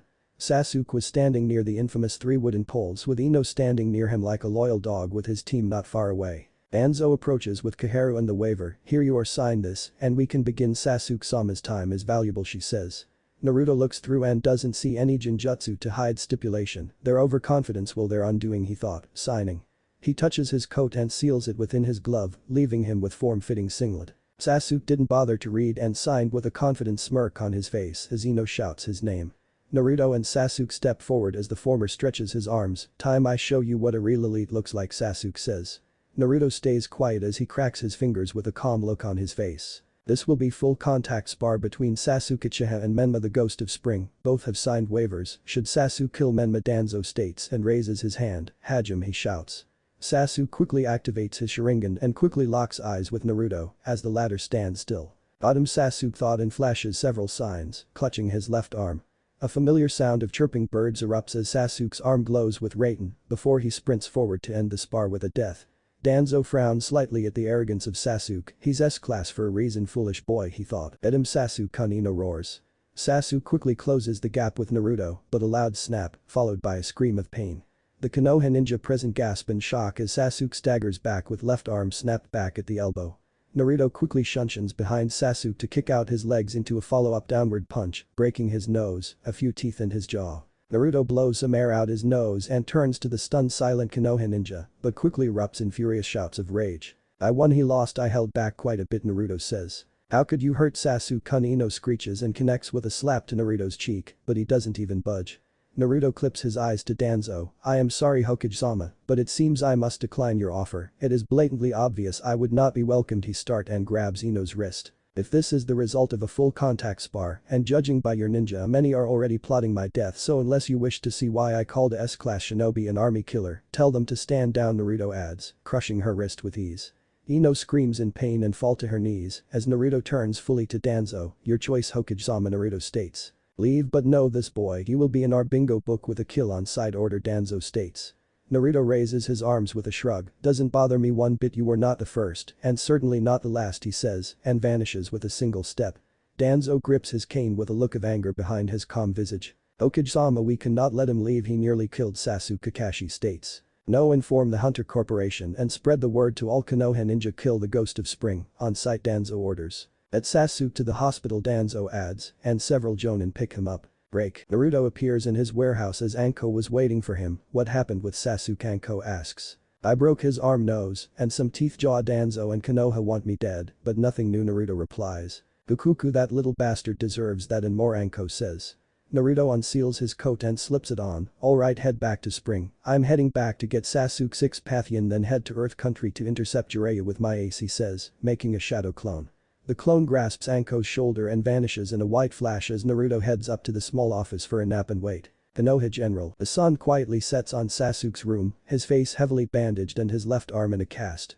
A lone tarantula starts to descend from her shadows and lands on Sasuke's chest, but a puff of smoke billows and a small girl with snow-white hair and green eyes was straddling him. The boss wants your power, we should make it easy, she says and opens her mouth. Slowly a barb comes out and pricks Sasuke on the neck. Sasuke's monitor beeps a bit but steadies as the girl hops off and she pulls a familiar kunai from her satchel. A white flash fills the room as Naruto appears, quickly flashing several signs. He creates a barrier as the girl giggles. Thanks, Arch, Naruto says. We got everything out, Arch comments. Naruto slowly removes his gloves and places them in pockets. Thanks, Lucas told me, he says, placing his sun-marked hand on Sasuke's chest. I better make this quick before his dog comes back. Arch, cover his mouth, Naruto says. Arch covers Sasuke's mouth as Naruto call up his Yang six-path power, trying to resonate with its yin half, and slowly it works as he places his other hand on top. Sasuke's body trembles a bit as a yellow glow emerges from Sasuke's chest and crawls up Naruto's left arm. Naruto winces as his left eye erupts with pain as the last of the yin power leaves Sasuke. Looking down, he sees a moon symbol on his left hand. Boss, your eye changed, Arch says, letting Sasuke go. Naruto slips his gloves back on and finds a mirror, but his eyes widen, seeing a Rinnegan eye staring back, but with 6 tomos. It seems this your gift from Indra's power, thank you, Sasuke, Naruto says and turns Arch. Please keep an eye on things, I'll be on my way, he says. Arch returns to her spider form and makes her way into the shadows. Well, Sasuke, it's been fun, well, for me anyway, Naruto muses, dispelling his barrier and vanishing as Ino opens the door, preparing to molest Sasuke's body. Break. Jiraiya and a small contingent of Anbu were making their way through Earth Country in search of Naruto. After learning of Naruto's whereabouts from Ghost, the Toad Sage quickly took a group of Anbu to find him, despite the protests of Danzo. It has been about 1 week since the group left, but for Jiraiya it was a chance to make up for his failure. Naruto could have come to Konoha and killed Tsunade. Did you tell Inoki our secrets, you damn demon, Jiraiya thought. The group quickly made their way through a rocky plain, but suddenly earth and spikes erupt around them, form up, Jiraiya shouts, but the ground turns into quicklime and encases their forms. Seems our informant was right, a voice sneers, as a block of rock rises from the ground. Atop the pillar of rock was a young woman with short black hair and pink eyes, dressed in a standard Iwa uniform. It consists of a red uniform with her right sleeve missing and a lapel over her right leg, the brown Iwagakure flak jacket, fishnet tights and a skirt over them. She also wears regular shinobi sandals and a pair of gloves. Jiraiya of the San, my informant, told me you were encroaching on our country and with a squad of Anbu, she declares, as several Iwa Anbu surround them. Jiraiya was seething internally but maintained a straight face. Kuritsuchi, granddaughter of Inoki, he starts, but his eyes widen as another stood next to Kuritsuchi. Naruto, you demon, Jiraiya shouts. The blonde-hair former Konoha pariah stood with his arms folded. Hey Iro-senin, he sneers, but a glare forms. How did you know I was here, Naruto asks. The Anbu struggle to free themselves, but Jiraiya shakes his head, a shinobi named Ghost told us, he shouts. Ghost, that team, Inoki Jiji calls him the Ghost of the Flash like the Yondaime, Naruto states and drops down. So you heard my name and came running with no plan, and as such paltry backup, he adds. You killed the Hokage, Sparrow shouts. Naruto tilts his head with a furrowed brow. Bachan dead. He says. You did it, didn't you, Naruto? You killed Tsunade for what, to get back at me, huh? Jiraiya shouts. But a real shame and all, but you leaf huggers are trespassing, Kuritsuchi says and drops down as well. You will not take us lightly, Jiraiya hisses, preparing himself to free himself. Oh, but they won't have to, a voice states. Jiraiya whips around and his breath hitches as Ghost was right behind them. You? He utters. The Naruto in front of him pops in a puff of smoke, as do all the Iwa Anbu. Don't you just love shadow clones, Ghost, or rather the real Naruto says, a pair of dark sunglasses over his eyes. Hey boy, Kuritsuchi says. Hey girl, Naruto muses but glances to a Jiraiya. Hey Iro-senin, he says. Jiraiya's eyes widen and his body shudders as memories return, veins flare in his face and his teeth. Oh ho ho, the memories have returned, the trigger being Iro-senin spoken twice, Naruto states. You damn demon, you should have been killed as child, Jiraiya shouts. Naruto chuckles as he approaches the Toad Senin. I thought I was needed as an attack dog on the lease, well that Konoha for ya. I stopped Gaara brought Tsunade back to become Godaime. But what Konoha do with that loyalty betrays it, Konoha always takes and takes and takes from good people, he says. You are not a person, Naruto, you are weapon, a tool to used and tossed aside once your purpose is done, with Jiraiya spits. So I am not even a person to you, my father must be rolling in the Shinigami's stomach, knowing he trusted you, a whiny man-child, incapable of doing anything, a pervert who begs women to sleep with him, or blackmails them, a petulant child who sold out a country for some. How was Danzo gonna give Tsunade to you, use his hidden Sharingan, to make her your trained horror Orochimaru, experiment on her to make a barely functioning sex doll, huh? Naruto shouts, ripping the glasses from his face and revealing his new Rinnegan. Jiraiya's eyes widen in horror. The Raya Rinnegan, impossible, how do you have same eyes? He says. Same eyes, you mean Nagato, or Pain as he calls himself. Actually you can thank Sasuke for this Rinnegan. After I clapped him in Konoha, I took this power from him, he never knew he had it, but oh well, Naruto explains. So this was an elaborate plot? Jiraiya shouts. Naruto slips his glasses on his forehead. A little bit, you've been looking for me almost 3 years, and you had no luck, so I dangled some bait, and you snapped it up like a hungry dog. Quite pathetic, he sneers. However, the best part of the plot has yet to begin. Just picture it, Jiraiya the legendary Sannin assassinates Inoki the Sandaime Tsuchikage, Naruto declares. Many in Iowa still hate Konoha for the last war, so when Gramps dies, war will ring through all of Iowa, Kuretsuchi says. Anzo will more than likely disavow you, but the die would be cast. Kumo may see it as an opportunity. Suna is your only ally, but I talked Gaara into dropping that. Naruto adds. You finally show your true nature. Demon Boar spits. Naruto claps his hand slowly as he approaches Boar. Derogatory names Konoha's default term for me, he says, and places his hand on Boar's head. Boar seizes as Naruto pulls back and glowing blue visage of human leaves Boar. Ah, now I know the layout of Anbu HQ and patrol routes, Naruto says. What did you do? Jiraiya shouts. Naruto taps near his left eye, one of the abilities of the Rinnegan Ninjendo path. It allows me to read the thoughts of others and rip out their souls as well, he explains. Naruto raises his left hand. I have about 1,000 clones testing since I acquired the Rinnegan. I am learning a quite few things, he says, before Sparrow is ripped from the limestone. He grasps Sparrow by the neck, but Jiraiya gasps in shock as a black rod erupts out the back of her neck. A clone appears next to Naruto as he rolls his neck. Well, I would play some more, but something pressing has come up, Naruto muses, dropping Sparrow's corpse. Kuretsuchi take Jiraiya to the warehouse and start setting things up. This clone will help you get rid of the Anbu, Naruto says, tipping his glasses down. You won't get away with this, Naruto, Jiraiya shouts. Naruto turns to him with a slight lean back, because Konoha knows all my weaknesses, right? Oh no, Jiraiya, it is quite the opposite. I know Konoha's weaknesses, he says, and vanishes in a white flash, leaving a seething Jiraiya and a smirking Kuretsuchi. Aim, music. Naruto Shippuden Os 2 Haku plus Kakuten. Itachi coughs violently on one knee with an unconscious Konan next to him, his Akatsuki cloak gone and his clothes torn. Opposite Itachi were the paths of pain, Haiden, Kakuzu and Kisame. You would choose to defy God, Diva Pain says, looking down on them. I've pegged you as a traitor, Itachi-san. Kisame chuckles, resting Samehada on his shoulder. I can sacrifice him to Jashin now, Haiden says, with manic grin. Itachi's eyes flicker but his body shimmers suddenly, causing all of them to narrow their eyes. Instead of Itachi it was young woman in his place. You're a fucking bitch. Haiden shouts. It seems your chakra receiver has finally disrupted my henge, Itachi says, coughing blood into her hand. No matter, God will pass judgment, Diva Pain says, raising his hand. Itachi reaches in her pouch and grabs a familiar kunai and tosses it into the ground. I think your aim is off, Itachi-san. Oh, Itachi-chan, Kisame says, laughing.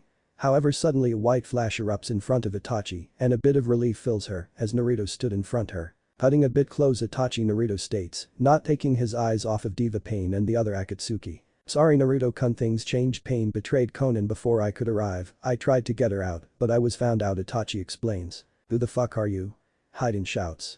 Naruto pulls down his hood with a roll of his neck. So this the famed god of aim and the dreaded Akatsuki, but all I see is a weak man and a bunch of weaklings, he says, ignoring Haiden. So you have finally shown yourself, Kyuubi Jinchuriki, Diva Pain declares. Correction, X Kyuubi Jinchuriki, but nickname Kyuubi no Yoko, Naruto says and spreads his arms apart, revealing his tails and ears, but one tail in now sandy brown. You've gotten bigger, Gaki Samehada is so ready to eat your chakra, Kisame shouts. A clone comes to life behind Naruto as his ears and tails vanish. He'll take you to the warehouse, we're gonna need the eye, he says. They played into your hands, Itachi asks and Naruto nods, reaching for his sunglasses. The clone grasps Itachi's shoulder and she grabs Konan as they vanish in a white flash. Now then, Akatsuki, shall we dance, Naruto declares. 5 of the paths leap forward with Haiden in tow, but Naruto tosses his glasses before blinking in front of Haiden. You will be the first, Naruto says, slamming Haiden into a wall and ripping out his soul. Kisame and Kakuzu were momentarily in shock as Naruto tosses the now lifeless Haiden aside. Look at his left eye, it's exactly like Pain's, but different, Kakuzu states. Diva Pain frowns, but Asura Pain wrenches off its arm and fires several missiles. Shinra Tensei, Naruto thought, deflecting the missiles. He launches forward, grabbing Haiden's side, then slices Asura Pain in half at the waist. Suiten. Sukendan no Jutsu, Kisame shouts, joining the fray. Naruto tosses the scythe aside and absorbs Kisame's shark jutsu, turnabout is fair play, Suiten. Suriken no Jutsu, he shouts, sending a water dragon back at Kisame. Pre-top Pain gets in Kisame's path and starts to absorb the jutsu, while Ninjendo Pain charges Naruto from behind as Chikishodo Pain summons several centipedes. Naruto quickly somersaults over Ninjendo Pain into a springboard kick to propel him up. The Damara Sengen, Naruto thought, forming the large orb and crashing it down into the centipedes. He quickly swipes his left arm out to send a chain and grab Jigakudo Pain, yanking it toward him as his right starts crackling with lightning. Chidori, Naruto thought, obliterating Jigakudo Pain's head. Naruto jerks as Diva Pain sends a concussive blast of Shinra Tensei, but corrects and lands with a skid on the water. Kakuzu lands in front of Naruto with his threads bursting from his body and charging a blast. Naruto slams his palms and summons a giant panda to block the blast, creating another Rasengan, but this one grows and screeches with wind. Gyuden. Rasen Shuriken, Naruto thought, tossing the whipping Rasengan. Kakuzu tries to dodge but it enlarges and engulfs his body, ripping all of his hearts with micro wind blades. The hurt is thinning, Naruto says, staring at Diva Pain, Preta Pain, Chikishodo Pain, Ninjendo Pain and Kisame. How do you possess God's eyes, Diva Pain declares. Sorry, but this devil won't speak, Naruto says, blinking in front of Ninjendo Pain and drives another Chidori through his chest. His left hand mechanizes and to charge a Charka blast through Chikishodo Pain. Bansho Tenin, Diva Pain shouts, using both as sacrifices. Naruto yanks forward into Diva Pain's path as a chakra rod erupts from the lead Pain's left arm. However, Naruto grins and his Rinnegan glows, and instead of driving his chakra rod through Naruto, it was Kisame to take blow instead, and the shark man spews blood. Naruto opens his mouth wide as a Bijidama forms. Consider this your fall, he thought, obliterating both Diva Pain and Kisame, along with part of Pain's tower and part of AIM. Naruto sighs with a look around as his senses were stretching across AIM. There you are, he thought, blinking away. Song ends. Break. Inside a chamber was an odd contraption, and inside it was withered man with red hair and Rinnegan eyes. How could I have fallen, he thought. Because even suppose God are not above reproach, Naruto says, standing behind him. Pain glances back with a glare. How did you find me, he asks. Since becoming the new Kyuubi my sensing skills have improved, so tell me, Pain or Nagato, why do you want to bid you, Naruto say, rounding the contraption. Peace, I would bring peace to this world, Kohai, Pain states, and Naruto's eyes narrow. Kohai, he says. Once I known by the name Nagato but I have forsaken it. Jiraiya was my sensei like you, Pain, or rather, Nagato says. Shadows cover Naruto's eyes, but a small laugh escapes. That pervert was never my sensei, nor was he to you, senpai. You were a means to an end. Jiraiya is working for Danzo. Danzo set you up with Hanzo. They thought if you died, they could take the Rinnegan for themselves, he states. Nagato was about to retort, but Naruto's crackling left arm was sticking out his back. Sorry, the old me would try to talk this out, convince you to help me, but I can tell by your emotions, you're too far gone, he says, as Nagato slumps forward. Naruto pulls his arm free with a solemn look on his face, slipping off his coat and reaching towards Nagato's eyes. Step away from the Rinnegan eyes, Kyuubi incarnate, a cold voice states. Finally revealed yourself, I could sense you on the outskirts of the battle, Naruto says, bursting the eyes with his Biju Charka. You have no idea what you have done, boy, Tobi states. Naruto drapes his coat over Nagato and turns to Tobi. So who are you, Naruto asks. Madara Uchiha, Tobi says, but Naruto snorts. I'm gonna call bullshit on that. I have some Kurama's memories, and he remembered Madara's oppressive Charka, and yours is more pathetic. So again, who are you, Naruto says. I should have killed you as a child, Tobi hisses. But then you didn't. My father caught me and saved me. I owe you a lot of pain and suffering. Because of you I had to endure hell in Konoha, beating, starvation, and a whole host of other things. But I should also thank you. Your actions allowed me see Konoha for what it is and break free of the shackles it represents. I told Nagato I would break the wheel of the shinobi system by taking away the Biju or another spoke on that wheel, he says. Tobi was about to lunge forward, but a chakra rod goes through his thigh. How? He thought. I had my clone set up a barrier negating your abilities. My father fought you, remember, and deciphered your skills, Naruto states. Tobi collapses to one knee as the rod scrambles his chakra. This will not stop me, he says. Yes, it would. You Uchiha are all the same, thinking you're superior to everyone, well except Itachi and her mother, Naruto says and grabs Tobi by the face, cracking the mask. Consider this repayment for killing my parents, Naruto says, ripping out Tobi's soul and letting him fall. Obito Uchiha, teammate of Kakashi, Naruto says and looks down at him. I may still have a use for you, he muses, creating several clones. Find Hiden's body and search for any notes Nagato could have, Naruto says, hoisting Obito on his shoulder. Mom, Dad, Kurama, I have avenged you, now to start taking the next steps, Naruto thought. Two clones appear with the body of Hiden and shockingly the sword Samehada. It survived my Bijidama, Naruto asks. It must have unlatched before Kisame was vaporized, one clone says. Okay, seal it into a scroll, we can use it to negotiate with Kiri, Naruto says, placing Obito down and retrieving two stasis scrolls. What about him, the second clone says, pointing to Nagato. Take him out of that and burn his body and scatter the ashes. No need for Orochimaru to bring him back, Naruto states, and the clones nod. Naruto halts as several clones dispel but frowns, nothing of note but at the same time a good thing, he thought. I'm returning to the Earth warehouse, catalog anything of note and send it through. The little ones also get rid of any evidence, Naruto says, and promptly vanishes. Earth country. Naruto reappears in another warehouse, but is promptly hit by a large paperweight, its thrower being Tsunade. That's for keep secrets, Naruto, Tsunade says.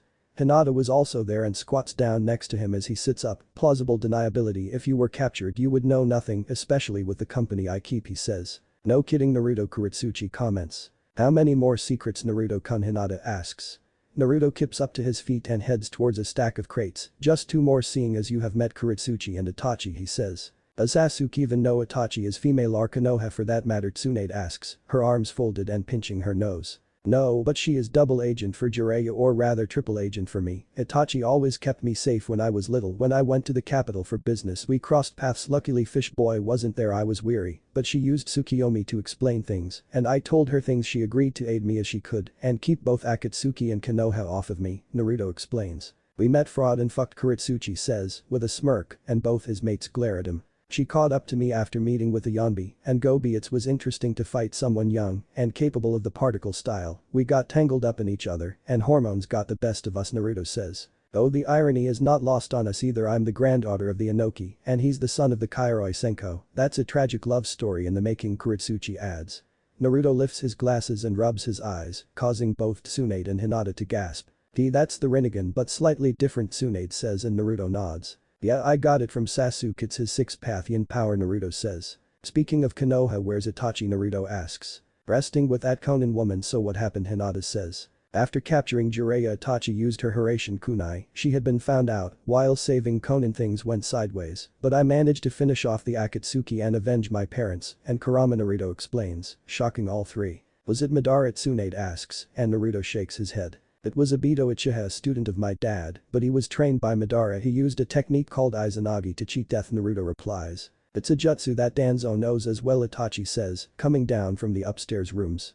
Tsunade bites her nail with a growl. That could complicate things, she says. Not necessarily, he can only use it a set number of times, but Naruto-kun's speed can negate that, along with his newly acquired Rinnegan, Itachi explains, with a slight cough. You pushed yourself too much, Naruto chides, and Itachi waves her hand. Just a little, Itachi replies. You look like your mother, Mikoto, Tsunade states. Yes, mother collaborated with Kushina-sama to create a seal to hide my gender from the likes of father and the council, only them, and Tsurutobi-sama knew the truth. Not even Shisui knew, Itachi says, whispering the last. Anyway, I should head back. Jiraiya is in a stasis scroll. I obliterated the Anbu's bodies, Kuretsuchi states, tossing him a scroll. Aye boy, Kuretsuchi says and sinks into the ground. Aye girl, Naruto muses and rubs his head. Now that the major obstacles are out of the way, phase 2 can begin, he adds. Phase 2, Hinata asks, and Naruto tosses the scroll up and down in his hand. We're gonna spark a war, Naruto replies. How are you gonna pull that off? Tsunade asks. Simple, Jiraiya is going to kill the Sandaime Tsuchikage, Naruto says, shocking both. How? Tsunade asks. We will use a jutsu called Kodamatsukami to alter Jiraiya's memories. However, Danzo also can use this jutsu, but since he can't use it at will due to his body, Itachi explains. Whose Sharingan eyes have that power? Hinata asks. Shisui Uchiha. Danzo coveted his eyes and managed to steal one, but Shisui escaped and gave me the other before committing suicide, Itachi explains, sadly. Danzo is truly a blight on the world, Tsunade says. Naruto creates a clone and it heads upstairs for Konan. Let's head back, we'll use the crow, he says, grasping Hinata's shoulder, and she grabs Tsunade as she grabs Itachi and vanish. 1 week later, Inoki of the both scales and Sandaime Tsuchikage sits at his desk as the sun sets. Damn back, he thought, feeling it pop and doubling him over. He is a very short old man with a triangular beard and a mustache that had angular corners, a big red nose and thick eyebrows. The top of his head was completely bald, although he had long white hair on the lower half of his head, which is styled in a traditional Chamage haircut, the back of which was tied with a yellow ribbon into a top knot. The soak then turned and early, Inoki says, tossing the report of Dodara's death. The old fence-sitter considered who had killed Dodara. This ghost is becoming more and more of a threat, so much Konoha is sniffing around him. I should consider Kuretsuchi's plan of sending Han and Rashi after him, he thought, floating around his desk. Inoki made it few feet before pain explodes from his lower back, but the source being a dual-tip kunai blade. Inoki spits up blood as the assailant wrenches the blade out and he collapses. Who are you? Inoki sputters, clutching the wound. You can't fool me, demon. If you won't be Konoha's weapon, then die, the assailant shouts. Inoki musters the last of his strength to form his particle style, but only enough to erase his killer's weapon arm. The door bursts open as the rotund Akatsuki rushes in and quickly subdues the intruder. Sandaime Samadani Akatsuki shouts. He is a large and imposing man, with dark eyes and black hair that spikes out at the back from underneath his bandana-styled forehead protector. He also has large cheeks and a plump nose which give him an overall look of constant joviality. He wears the red Iwagakure uniform which has both its sleeves underneath his flak jacket and accentuates it with a yellow scarf which he wraps around his neck. Akatsuki eye its cake, Konoha, Inoki says, one eye closed in pain. Akatsuki rips the hood from the intruder, revealing Jiraiya the gallant. Gramps. Kuretsuchi shouts, bursting through and rushing to his side. Goro Kuretsuchi, I name you Yonde make the Minoki starts, but his eyes widen, seeing the slight smirk on her face. Don't worry, grandfather Konoha will pay for their arrogance, Kuretsuchi says. Inoki's head leans back as his last breaths leave him. Get the bastard out of here and call father, Kuretsuchi shouts, holding Inoki to her body. Sorry Gramps, but I know you would against this, but Naruto and I will the endless battles, Kuretsuchi thought, tears running down her cheek. Spring Country. Naruto sits in his dojo and goes through the memories of his clones from the island. I should speak to Konan as well, he thought, and yawns. Naruto gets to his feet and stretches. Inoki should be dead, and Kuretsuchi the new Tsuchikage, if not I'll make plans to get her out. Those old fools may choose her father, but he doesn't have Inoki's particle release, but possesses a high level of control of Doton, he thought. He makes his way inside and to the kitchen as Tsunade, Sakura, Shizune and Hinata were making lunch. You look tired, Naru-kun, Tsunade asks. Naruto yawns again and takes a seat at the table. All those clones I dispelled, he says, taking a seat followed by Hana, Anko, Tsume and Yugao. Itachi and Konan also arrive as Tsunade, Hinata and Sakura play sandwiches on the table. Konan, have you considered what I ask? Naruto asks. Nagato's betrayal has cut me deeply. I wish to live a simple life and raise a child in peace, but that cannot happen. So long Danzo and his cohorts live, I will aid you, Naruto, Konan states. Thank you Konan, your assistance will be greatly appreciated, Naruto says.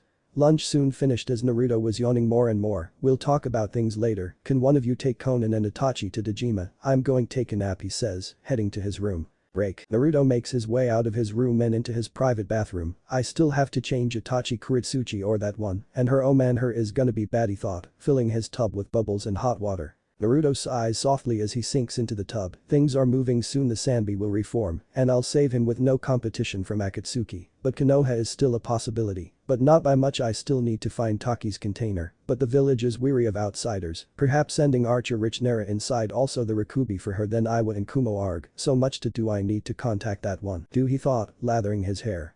Naruto finishes his bath and slips on some sweats and a wife beater, finding the others in the living room, but Hinata, Konan and Itachi.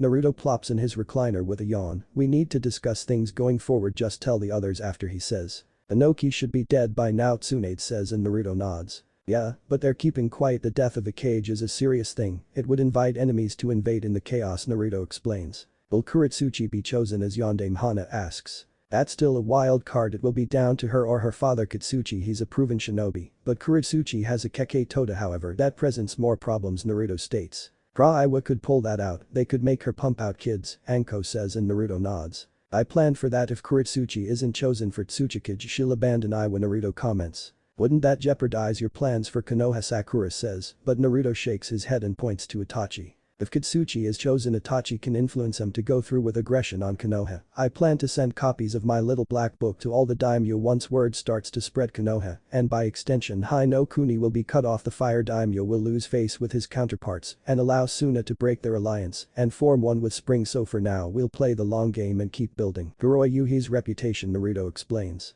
By a long game, Tsunade comments. Naruto leans back in his recliner with a smirk. I want to take my time, let things progress naturally. It'll take time for the other countries to turn against Hai no Kuni. Even if they don't believe it, the damage is done, and while this is going on, we're going to transition out of Spring to another base, he explains, shocking them. Itachi told me Pain was planning to attack here with all of the Akatsuki, so it is best we move to a secondary base for now, Naruto adds. But where to? Sakura asks. Wave Country. It's been on the upswing the last 3 years, but it's still under Konoha's fear. If things go our way and Hai no Kuni is locked in trade embargoes or no passage to other countries, Naruto starts. Then Wave could be Konoha's target, a shipping hub with no one to defend it, Anko says, and Naruto nods. Exactly, we'll be transitioned to Wave. I own Gato's old place and have been building it up. For now we'll be splitting into 2 groups, Itachi, Hinata, Anko, and I will head to Odo and wipe it out, while Tsunade will lead everyone else to Wave, Naruto explains, and Anko titters. After Odo we head to Taki to find their Jinchuriki. From there I'll send a clone to Iwa to check things, and we'll head to Kiri to meet with one of our last members and find the Biju there, Naruto explains. What about Kumo? Tsunade asks. We'll leave Kumo alone for now and gauge their actions. The Reikage may see this an opportunity, but I have someone there too, Naruto replies. Our other last member, Sakura says, and Naruto slowly nods. So for now we sit and wait. How long before we go after Odo? Anko states. About a month, enough time for me to be proficient with my new eye, Naruto states, and all of them nod. Iwagakure, Kuretsuchi sits with her arms folded and hiding the scowl on the face as she listened to the advisors go back and forth about her grandfather's death and who to be his successor. Naruto was right, it's down to me or dad, but the old bastards are stuck in the past. Kuretsuchi, glancing to her adopted father Kitsuchi. He is a very tall and brawny man with dark eyes and short dark grey colored hair, as well as a beard and a bulbous nose. He wears the standard Iwagakure shinobi uniform with a left sleeve and a right lapel. Why is this even an issue? Gramps named me Yondaime. Dad is a strong shinobi, but I was named Nadim. Kuretsuchi states, halting the bickering. That may be the case, Kuretsuchi-sama, but you are still young. Kitsuchi-sama would be a better choice with his experience, one advisor says, and several nod. I agree as well. Kuretsuchi-sama, Lord Sandaime's death has hit all of us, but that shouldn't push us to go to war with Konoha, another says. Are you all that afraid of Konoha? They don't have their Jinchuriki or their Godame anymore. You all know Danzo Shimura is a known war hawk, and the proof is locked up for killing my grandfather. How much more must Konoha take from us? Kuretsuchi states. Kuretsuchi, we can't rush headlong into things. We have Jiraiya in custody. We can use to force Konoha to hand over compensation or political prisoners. War is not the first choice, Kitsuchi states, and several of the advisors agree. Then enough talking, choose the next Tsuchikage, Kuretsuchi says, folding her arms. The advisors start to murmur amongst themselves as Kuretsuchi sat in silence. Kuretsuchi-sama, though Sandaime chose you to be Tsuchikage, we cannot. You are young and quick to anger. No one questions your resolve and strength, but wisdom and foresight is needed right now, which why we choose Kitsuchi as the Yondaime Tsuchikage, one advisor says. Kuretsuchi sits in silence and slowly rises from her seat. Congrats father, she says, and leaves the room. We should have Anbu watch her. She is obviously angered by our choice, an advisor says. You want Anbu to watch one our own, my daughter, Kitsuchi states. Adopted daughter Yondaime-sama. Kuretsuchi will not take this lightly. She could endanger Iwa with her actions, inciting open warfare with Konoha that could bring Kumo into things. The oldest of the advisors. Would Kumo go that far? Moroku-san, one asks. Indeed, Kumo went after the former Hyuga heiress years ago under the guise of peace talks. The Raikage could use a fight with Konoha as opportunity to strike as us both, Moroku comments. That may be true, but there will be no open warfare. We have Jiraiya for our aims to dismantle the image of an honorable Konoha, Kitsuchi states. What about Kuretsuchi? Moroku asks. Kitsuchi leans back in his chair with a heavy sigh. If Kuretsuchi acts in a way to bring harm to Iwa, she will be arrested, and the Kra will activate it to garner children with the Sandaime's Keke Toda, he says, unaware of someone watching in the shadows. Break. Meanwhile, Kuretsuchi stands before the grave of her grandfather with a scowl on her face. Well, this wasn't unexpected, but I'm still pissed off, she thought. Gramps, I hope you can forgive me, but I am doing this for peace, Naruto, and I will do it. We won't fail, Kuretsuchi whispers, kneeling down. You have a problem, a voice says, and Kuretsuchi glances back. Richnera, Kuretsuchi says. Richnera's upper body is that of an attractive young woman with large and short lavender hair, which covers the right side of her face. She has 6 pupil-less monochromatic red eyes, and her teeth are all sharp and pointed. Her lower half is that a giant spider adorned with a large skull design on its back, with black carapace covering her arms from the shoulders down, and gauntlet-like plating on her hands that end in sharpened points. And what is the problem? Kuretsuchi says, and Richnera giggles. Those old men convinced your dad to arrest you if things go sideways with you and activate the Kra, Richnera explains. The greedy old men, Kuretsuchi hisses.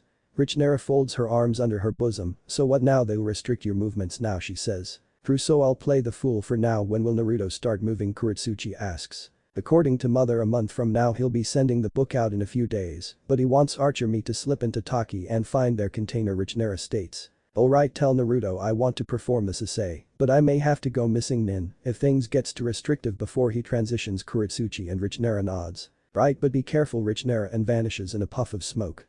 Kuretsuchi says a silent prayer and vanishes into Shunshin to her home.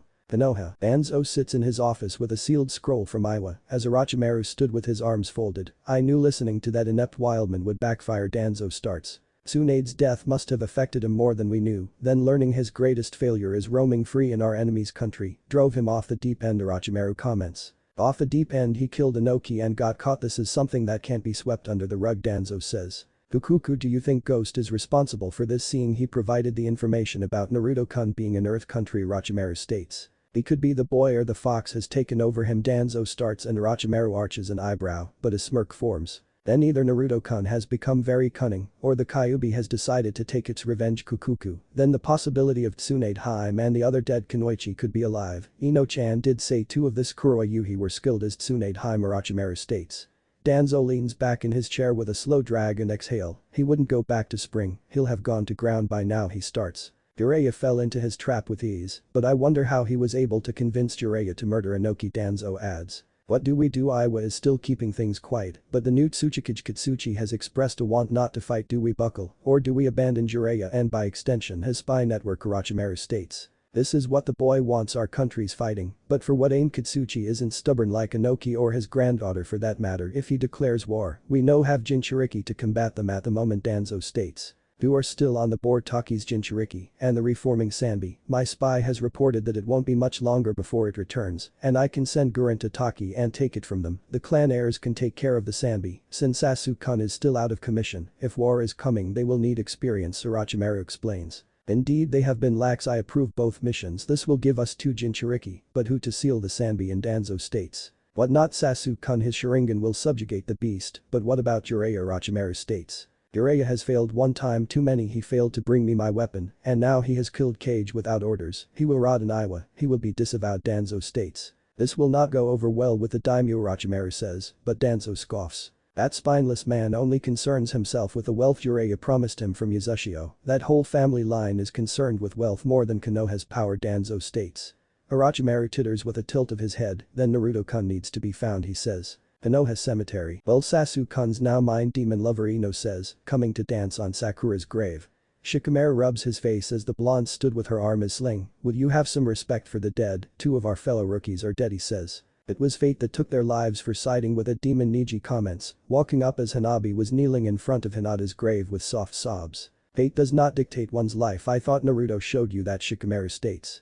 Niji scoffs, rubbing his now markless forehead. The demon was not human, but a test of my fate. His and her deaths have finally freed me of my fate as member of the branch family, he states. The Nerubaka is dead, and no one will mourn him anymore, now that all those demon lover are dead, Ino says. How's Sasuke? Choji asks.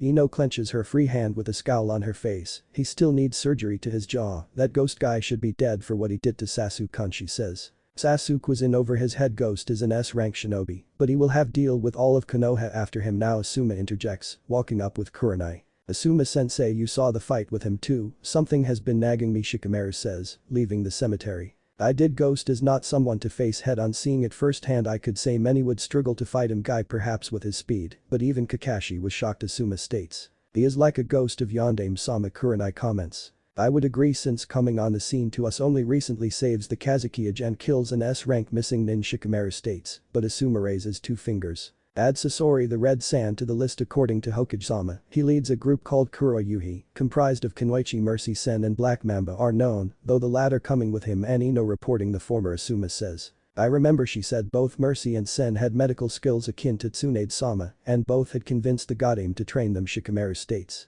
Speak your mind, I can tell you're thinking of something, Asuma says. Shikamaru sighs with a look to the sky. Sensei, could Naruto still be alive, he says. Asuma and Kurenai's eyes widen. I know it sounds crazy, but the events as of late have caused a disturbing theory to manifest in my mind, Shikamaru adds. It is disturbing. Jiraiya-sama reported Naruto was captured and killed. It is a possibility that he survived the extraction of his biju, but that would be slim, Asuma says, but thought, report said Kushina survived her extraction, he thought. Shikamaru, you should go to Hokage-sama about this, Kurenai suggests. It's just a theory at the moment. I should gather more evidence before going to him. I don't want to start a wild goose chase over a thought, Shikamaru states, as Choji catches up to them. However, Shikamaru had no idea yet that he was spot on with his theory. 1 month later, a geyser of dirt erupts through a mountainous graveyard of bones, and the source was Naruto in a large crater. His right arm was covered in iron sand, and 9 strange orbs were floating behind him. He was wearing dark blue cargo pants with black combat boots, a white button-up vest and black gloves. Naruto stood to his full height and runs his left hand through his 2-tone hair of black and now blonde. Things are coming along swimmingly, and these Gundama are very interesting, he thought, his sand receding into a seal on his arm. Naruto-kun, lunch is ready, Hinata says, above him. Naruto leaps out the crater, but quickly slaps his hands together and fixes the damage. Thanks, Haim, he says, following her into their new hideout, or rather Obito's former hideout. He had sent clones ahead of their arrival to scout and catalog things, in time for their arrival. Guritsuchi had contacted him about things in Iwa and the fact she was being watched by her own people. Naruto planned for this and sent a reinforced Biju clone to perform the Sensei on her, giving her 6 black tails and the means to prepare for a possible departure from Iwa. In the interim, Naruto sent out his little black book copies and things were quiet, but he knew the various daimyo were confirming things on their own. Naruto and Hinata make it to their little makeshift lunch spot as Anko and Itachi were waiting for them. Naruto had performed the Sensei on Itachi, giving her 8 tails like Tsunade and Hinata. I take it that rumble we heard was you testing your six-path power, Itachi asks, now wearing a pair of black cargo pants. Black closed-toe kunoichi boots with a sleeveless and form-fitting shirt over mesh armor top with arm-length black gloves. Naruto rotates his arm with a nod, yeah, it getting easier to use the Gundama and change their shapes, adding the iron sand helps tremendously, he says, sitting down. How are you feeling, Naruto asks. I am feeling much better, and the blindness in my eyes has vanished, so I will have no need to transplant Sasuke's eyes, Itachi states, but frowns at the mention of her brother. Stop talking about the runt, when are we gonna wipe out Odo? Anko chimes in. Naruto stuff a dumpling in his mouth, when Kuretsuchi gets here, he says. How is she gonna slip out of Iwa with constant guard, Anko asks. I bunch, and she's been working on creating one for the past few days. As for getting out, she has an 8-legged friend, Naruto explains. How are things in Iwa, Hinata asks. They're keeping the assassination quiet, saying Inoki died in his sleep and named Kitsuchi Yondaime Tsukikage, even though Inoki himself named Kuretsuchi. But you can't win everything. Jiraiya lost an arm, but he's being kept alive as a bargaining chip. Don't worry though, we'll get to him soon, Naruto explains. Itsuchi is clever to keep things under wraps, Kumo is still a looming opposition, their Kage in his prime, and both Jinchuriki can fully use the Biju, Itachi comments. Iwa as well, but Kumo is the most militarized of the big five. If the Yondaime was a lesser man, he would move on Kiri or Konoha, due to both not having a Biju and Kiri still recovering from the civil war, Naruto states. Speaking of Kiri and Kumo, who is our last members, Anko asks, and Naruto rolls his neck. You'll meet them when we go to Kiri and Kumo, she's setting up a job for us and Kiri to be there with no repercussions, and Kumo will meet her then, he replies, but Anko huffs. Naruto stretches like a fox with a small yawn as a puff of smoke erupts behind them. Emerging from it is Richinera and Kuretsuchi sitting on her spider rear. Fufufu 1 delivery from Earth Country for a Naruto Uzumaki, Richinera comments. Hey girl, Naruto says, and Kuretsuchi hops down. Hey boy, Kuretsuchi says. Rachni has arch slipped into Taki, Naruto asks. Richinera folds her arms under her halter top. Yes, she and Lucas are searching. Do you want me to assist them, she says. No, but I need to keep an eye on Kuro's bunch, Naruto says, and reaches in his cargo pocket, and here it should be enough, he adds, tossing her a scroll. Richinera titters with a lustful look on her face. Mother will be very happy, bye honey, she says, vanishing a puff of smoke. What was that, Anko asks.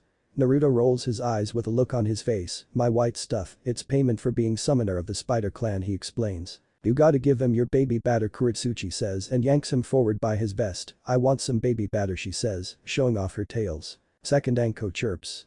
Hinata and Itachi have a little pink on their cheeks, but Naruto puffs his cheek. Fine, we aren't heading out until tomorrow, he says, and both titter, dragging him along with Hinata and Itachi in tow. Next day, Naruto, Anko, Hinata, Itachi and Kuretsuchi exit to the mountain graveyard entrance, dressed in the Kuroyuhi uniform of a white version of the Akatsuki cloak, but with black whirlpools.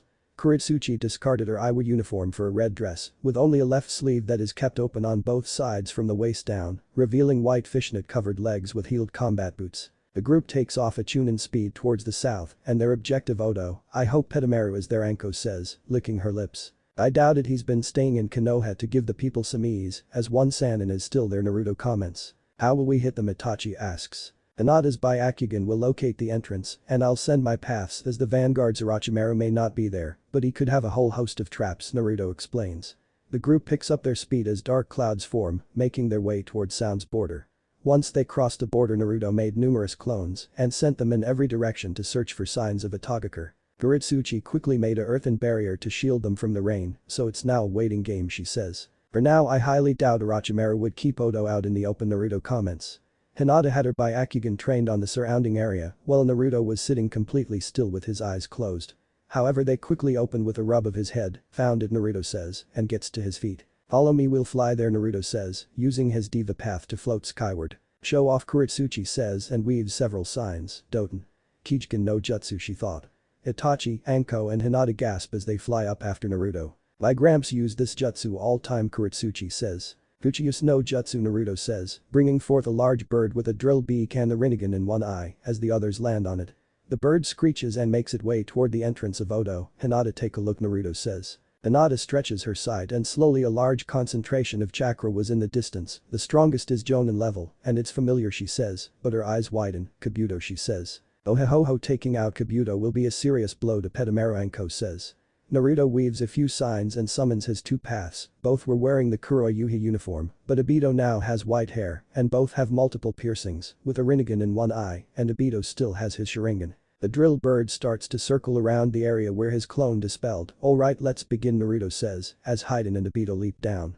Obito grasps his right arm and wrenches it off to fire several missiles into the underground entrance.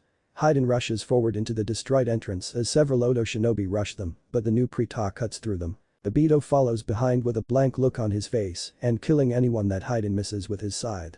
At same time, deep within Odo, Kabuto was watching the monitors. One is hiding from the Akatsuki, but the other is unknown, but both have a Rinnegan, he thought. What should we do, Kabuto-sama? One Kunoichi states. Kill them, we can examine their bodies, Kabuto orders. Outside, Naruto and the others land in front of the destroyed entrance. It seems Kabuto was the strongest shinobi, the rest are fodder, he says. Can I go in? Anko says, and Naruto nods. Anko giggles and kisses Naruto's cheek before rushing inside as Naruto watches from Obito and Hayden's pav. Any other entrances, Hinata? Naruto asks, and Hinata looks around but shakes her head. However, a maze of tunnels down below, Hinata says. Then how about we clear a path, Kuretsuchi says and flashes several signs before slamming her hands into the ground. The ground rumbles and starts to fissure open to the first level. I'm going in first, want to find this, Kabuto wins, she says, leaping in. It's not a race, Itachi says, and Hinata nods. Yeah, she's being cheeky, my paths will drive him to us, Naruto says, his arms folded within his cloak. Obito reaches a large arena and drops down, causing several to rush him, but he phases through them, cutting through them with a serrated tail and arm blades. You are a curious individual, Kabuto says, from above and looking down. I am simply a ghost, Kabuto Yakushi, Obito states. Kabuto pauses with a hitch of his breath, but Obito tosses a tri-prong at him before a white flash fills his vision and pain explodes in his right shoulder. Kabuto eyes widen as Naruto was staring back at him with his right hand around his throat and a black rod in his left hand. Who are you? Kabuto says. What's wrong, don't you recognize me, Kabuto? We have a checkered past, Naruto says and drops the hinge on his face. Kabuto's eyes widen, but a smirk forms on his face, despite the situation before him. Naruto-kun, you've grown so much, 3 years I didn't recognize you, Kabuto starts, but grunts as Naruto jams another charka rod into his stomach. Don't try to flatter me, Kabuto, but to answer your question, I have grown a great deal, Naruto says, revealing his fox features. Interesting, it seems you have finally surpassed Sasuke-kun, but you had to become the very thing Konoha believes you to be, Kabuto says, trying to summon his chakra, but fails. Ah yes, the last time we met you said I was playing ninja, and I'll never be better than Sasuke. You even said I wasn't worth killing, Naruto says, relenting his grip a bit, but iron sand snakes out of his right sleeve and slowly covers Kabuto. You're right, I'll never surpass Sasuke. Well, in arrogance and ego, Naruto says, moving Obito and Hayden to continue wiping out the base. You know, I saw him not long, I broke his arm, jaw and nose. I do have to thank him for this Rinnegan though, Naruto says, tapping his left eye. Sasuke never showed any signs of the Rinnegan, Kabuto says, but Naruto taps his cheek. He didn't know Sasuke and I are very special people. You see, we are the reincarnation of the Sage of Six Paths, 2 Suns. 3 years ago, I awakened half of the Sage's power, and I took the other half from Sasuke. Too bad he'll never know how strong he could have gotten, Naruto says. Naruto grips Kabuto by the head. This is usually the part where you try to talk your way out of this, pledging your loyalty, but honestly you make me sick, he says, ripping out Kabuto's knowledge and soul. The iron sand recedes and Kabuto collapses with a shocked look on his face, but slowly Naruto's Kai erupts out. Anko and Kuretsuchi reach the arena, but both gasp at the pressure on them. 4 eyes must have pissed him off, Anko says, and Kuretsuchi gulps. Naruto slowly calms down and pulls back his Kai with a few breaths. Naruto-kun, is everything alright? Anko shouts.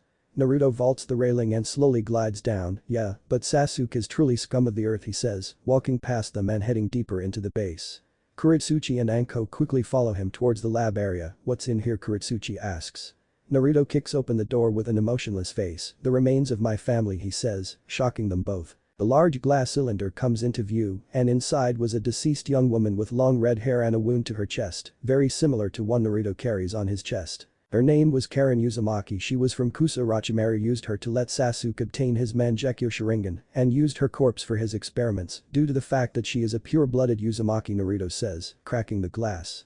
Karen's body falls into him and he shifts her, placing her on a table. I knew Orochimaru was sick, but to desecrate the dead in such a manner, Kuretsuchi says, grabbing a sheet to cover Karen.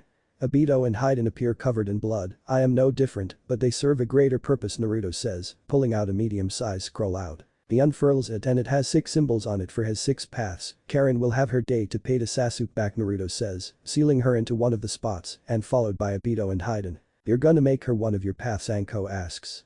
Naruto seals the scroll into his arm with a slow nod. I will, then she will lay to rest in our ancestral home, he whispers, holding off his anger. One let's go back to the surface Naruto says and both grasp his shoulder before they vanish. The trio reappear on the surface and Hinata quickly pulls him into a hug. We felt your Kai all the way up here she says. What happened Itachi asks, concerned. Naruto pulls back from Hinata with a blank look. Your brother continues to prove to me that he's his scum of the earth he says. Naruto summons his drill bird and they climb on. I'm gonna make sure this research never sees the light of day he says as the bird flies up. Naruto levitates using his diva path as the bird starts to circle the area, return to nothingness, he starts and raises his arms, Shinra Tensei he utters. Hinata and the other shield their eyes as bright light erupts, but they soon widen as a massive crater is quickly spread, uprooting trees and dirt. The various tunnels inside Oto collapse one on another, further burying the base and causing small explosions. Kami is this the true power of the Rinnegan Kuretsuchi states. Naruto lands on the bird with a solemn look on his face. It is we should leave it will attract attention he says as the bird flies off. Are you alright Naruto-kun Hinata says, concerned. Naruto had his hood up and his head down, there were innocent people inside he starts, rubbing his eyes. I saw them through Obito and Haiden's eyes, they were used as experiments and playthings, I could see the broken looks in their face, they couldn't be saved Naruto adds, clenching his fists. Hinata grabs him from behind, you shouldn't blame yourself she says. Hinata is right though they were killed you freed them of their suffering they are in a better place Itachi says. You're right but I still killed innocents, Naruto says and pulls down his hood, more and more I find my faith in the Sensei marauding, he has allowed the likes of Danzo Orochimaru and Jiraiya to roam free, he had the means to nail them for treason, but I guess he couldn't with a daimyo being a co-conspirator he adds. Suddenly a puff of smoke erupts in Naruto's lap in the form of Lucas and he quickly grabs the small spider before he blew away. Naruto big problem Lucas says. Naruto guides the drill bird down and dispels it near Sound's border, what happened he asks. Aki was attacked 2 days ago people were killed and the beetle was taken Lucas starts, shocking everyone but Naruto. Do you know by who Naruto asks. Lucas leaps out of Naruto's hand and transforms into a tall woman, this was the leader Archnie said she killed the village head he says. She has red lipstick, fair skin, dark eyes and light blue hair which she kept in a spiky ponytail with long strands of hair framing her face. Her outfit consists of a green dress with a long left sleeve and a short right one, a red turtleneck which has a white fluffy collar and brown gloves. Under the dress, she wears a one-piece red suit. For shoes, she wears calf-length brown sandal boots. Naruto says, confusing his comrades. She is Orochimaru's left hand like Kabuto was his right she is very powerful and has a very rare Kekkei Genkai Naruto explains. Did you see the Nanabi user Hinata asks and Lucas transforms once again but into young girl. She's a petite androgynous tan-skinned girl with an orange clip in her short layered mint green hair that matched her eye color. Her outfit is a short sleeveless white midriff shirt with fishnet armor underneath, long wide armlets and fishnet shorts with a short wide apron skirt over it. Her name is Fu, but she was taken Lucas says, transforming back and climbing up Naruto. Then Konoha has finally decided to make a bid to gain a new Jinchuriki, Anko says and Naruto nods. Seems so Danzo will no doubt lock Fu away in a deep dark hole until he can reprogram her Naruto states. That leaves one Biju on the board Konoha could take for themselves the Sanbi and Kiri and due to the tails could be sealed into anyone Itachi says. What about the Rikubi Kuretsuchi asks. The traveling around Kiri, but our member's job coincides with him, she wants us to find and bring him back to Kurigakure Naruto explains and Itachi furrows her brow. Naruto-kun is this member of Kuroyuhi the new Mizukage mate Terumi Itachi says and everyone whips around to look at him. Naruto stood with wide eyes on his face, but sighs and slowly nods, I meet her when I went to Kiri in search of the Rikubi container, one thing lead to another, and she may or may not seduced me he says, his cheeks slightly red and whispering the last bit. So our group is basically your harem Naruto-kun Anko says, in a sickening sweet voice. Naruto gasps with wide eyes and turns to Hinata, I didn't realize he says, but Anko starts laughing. Just messing with you we all love you Anko says. Alright Lucas go back to Arch and tell her to head to Wave and inform the others, we're heading to Kiri Naruto says. Right by Lucas says and dispels, before the group takes off towards the border as numerous blurs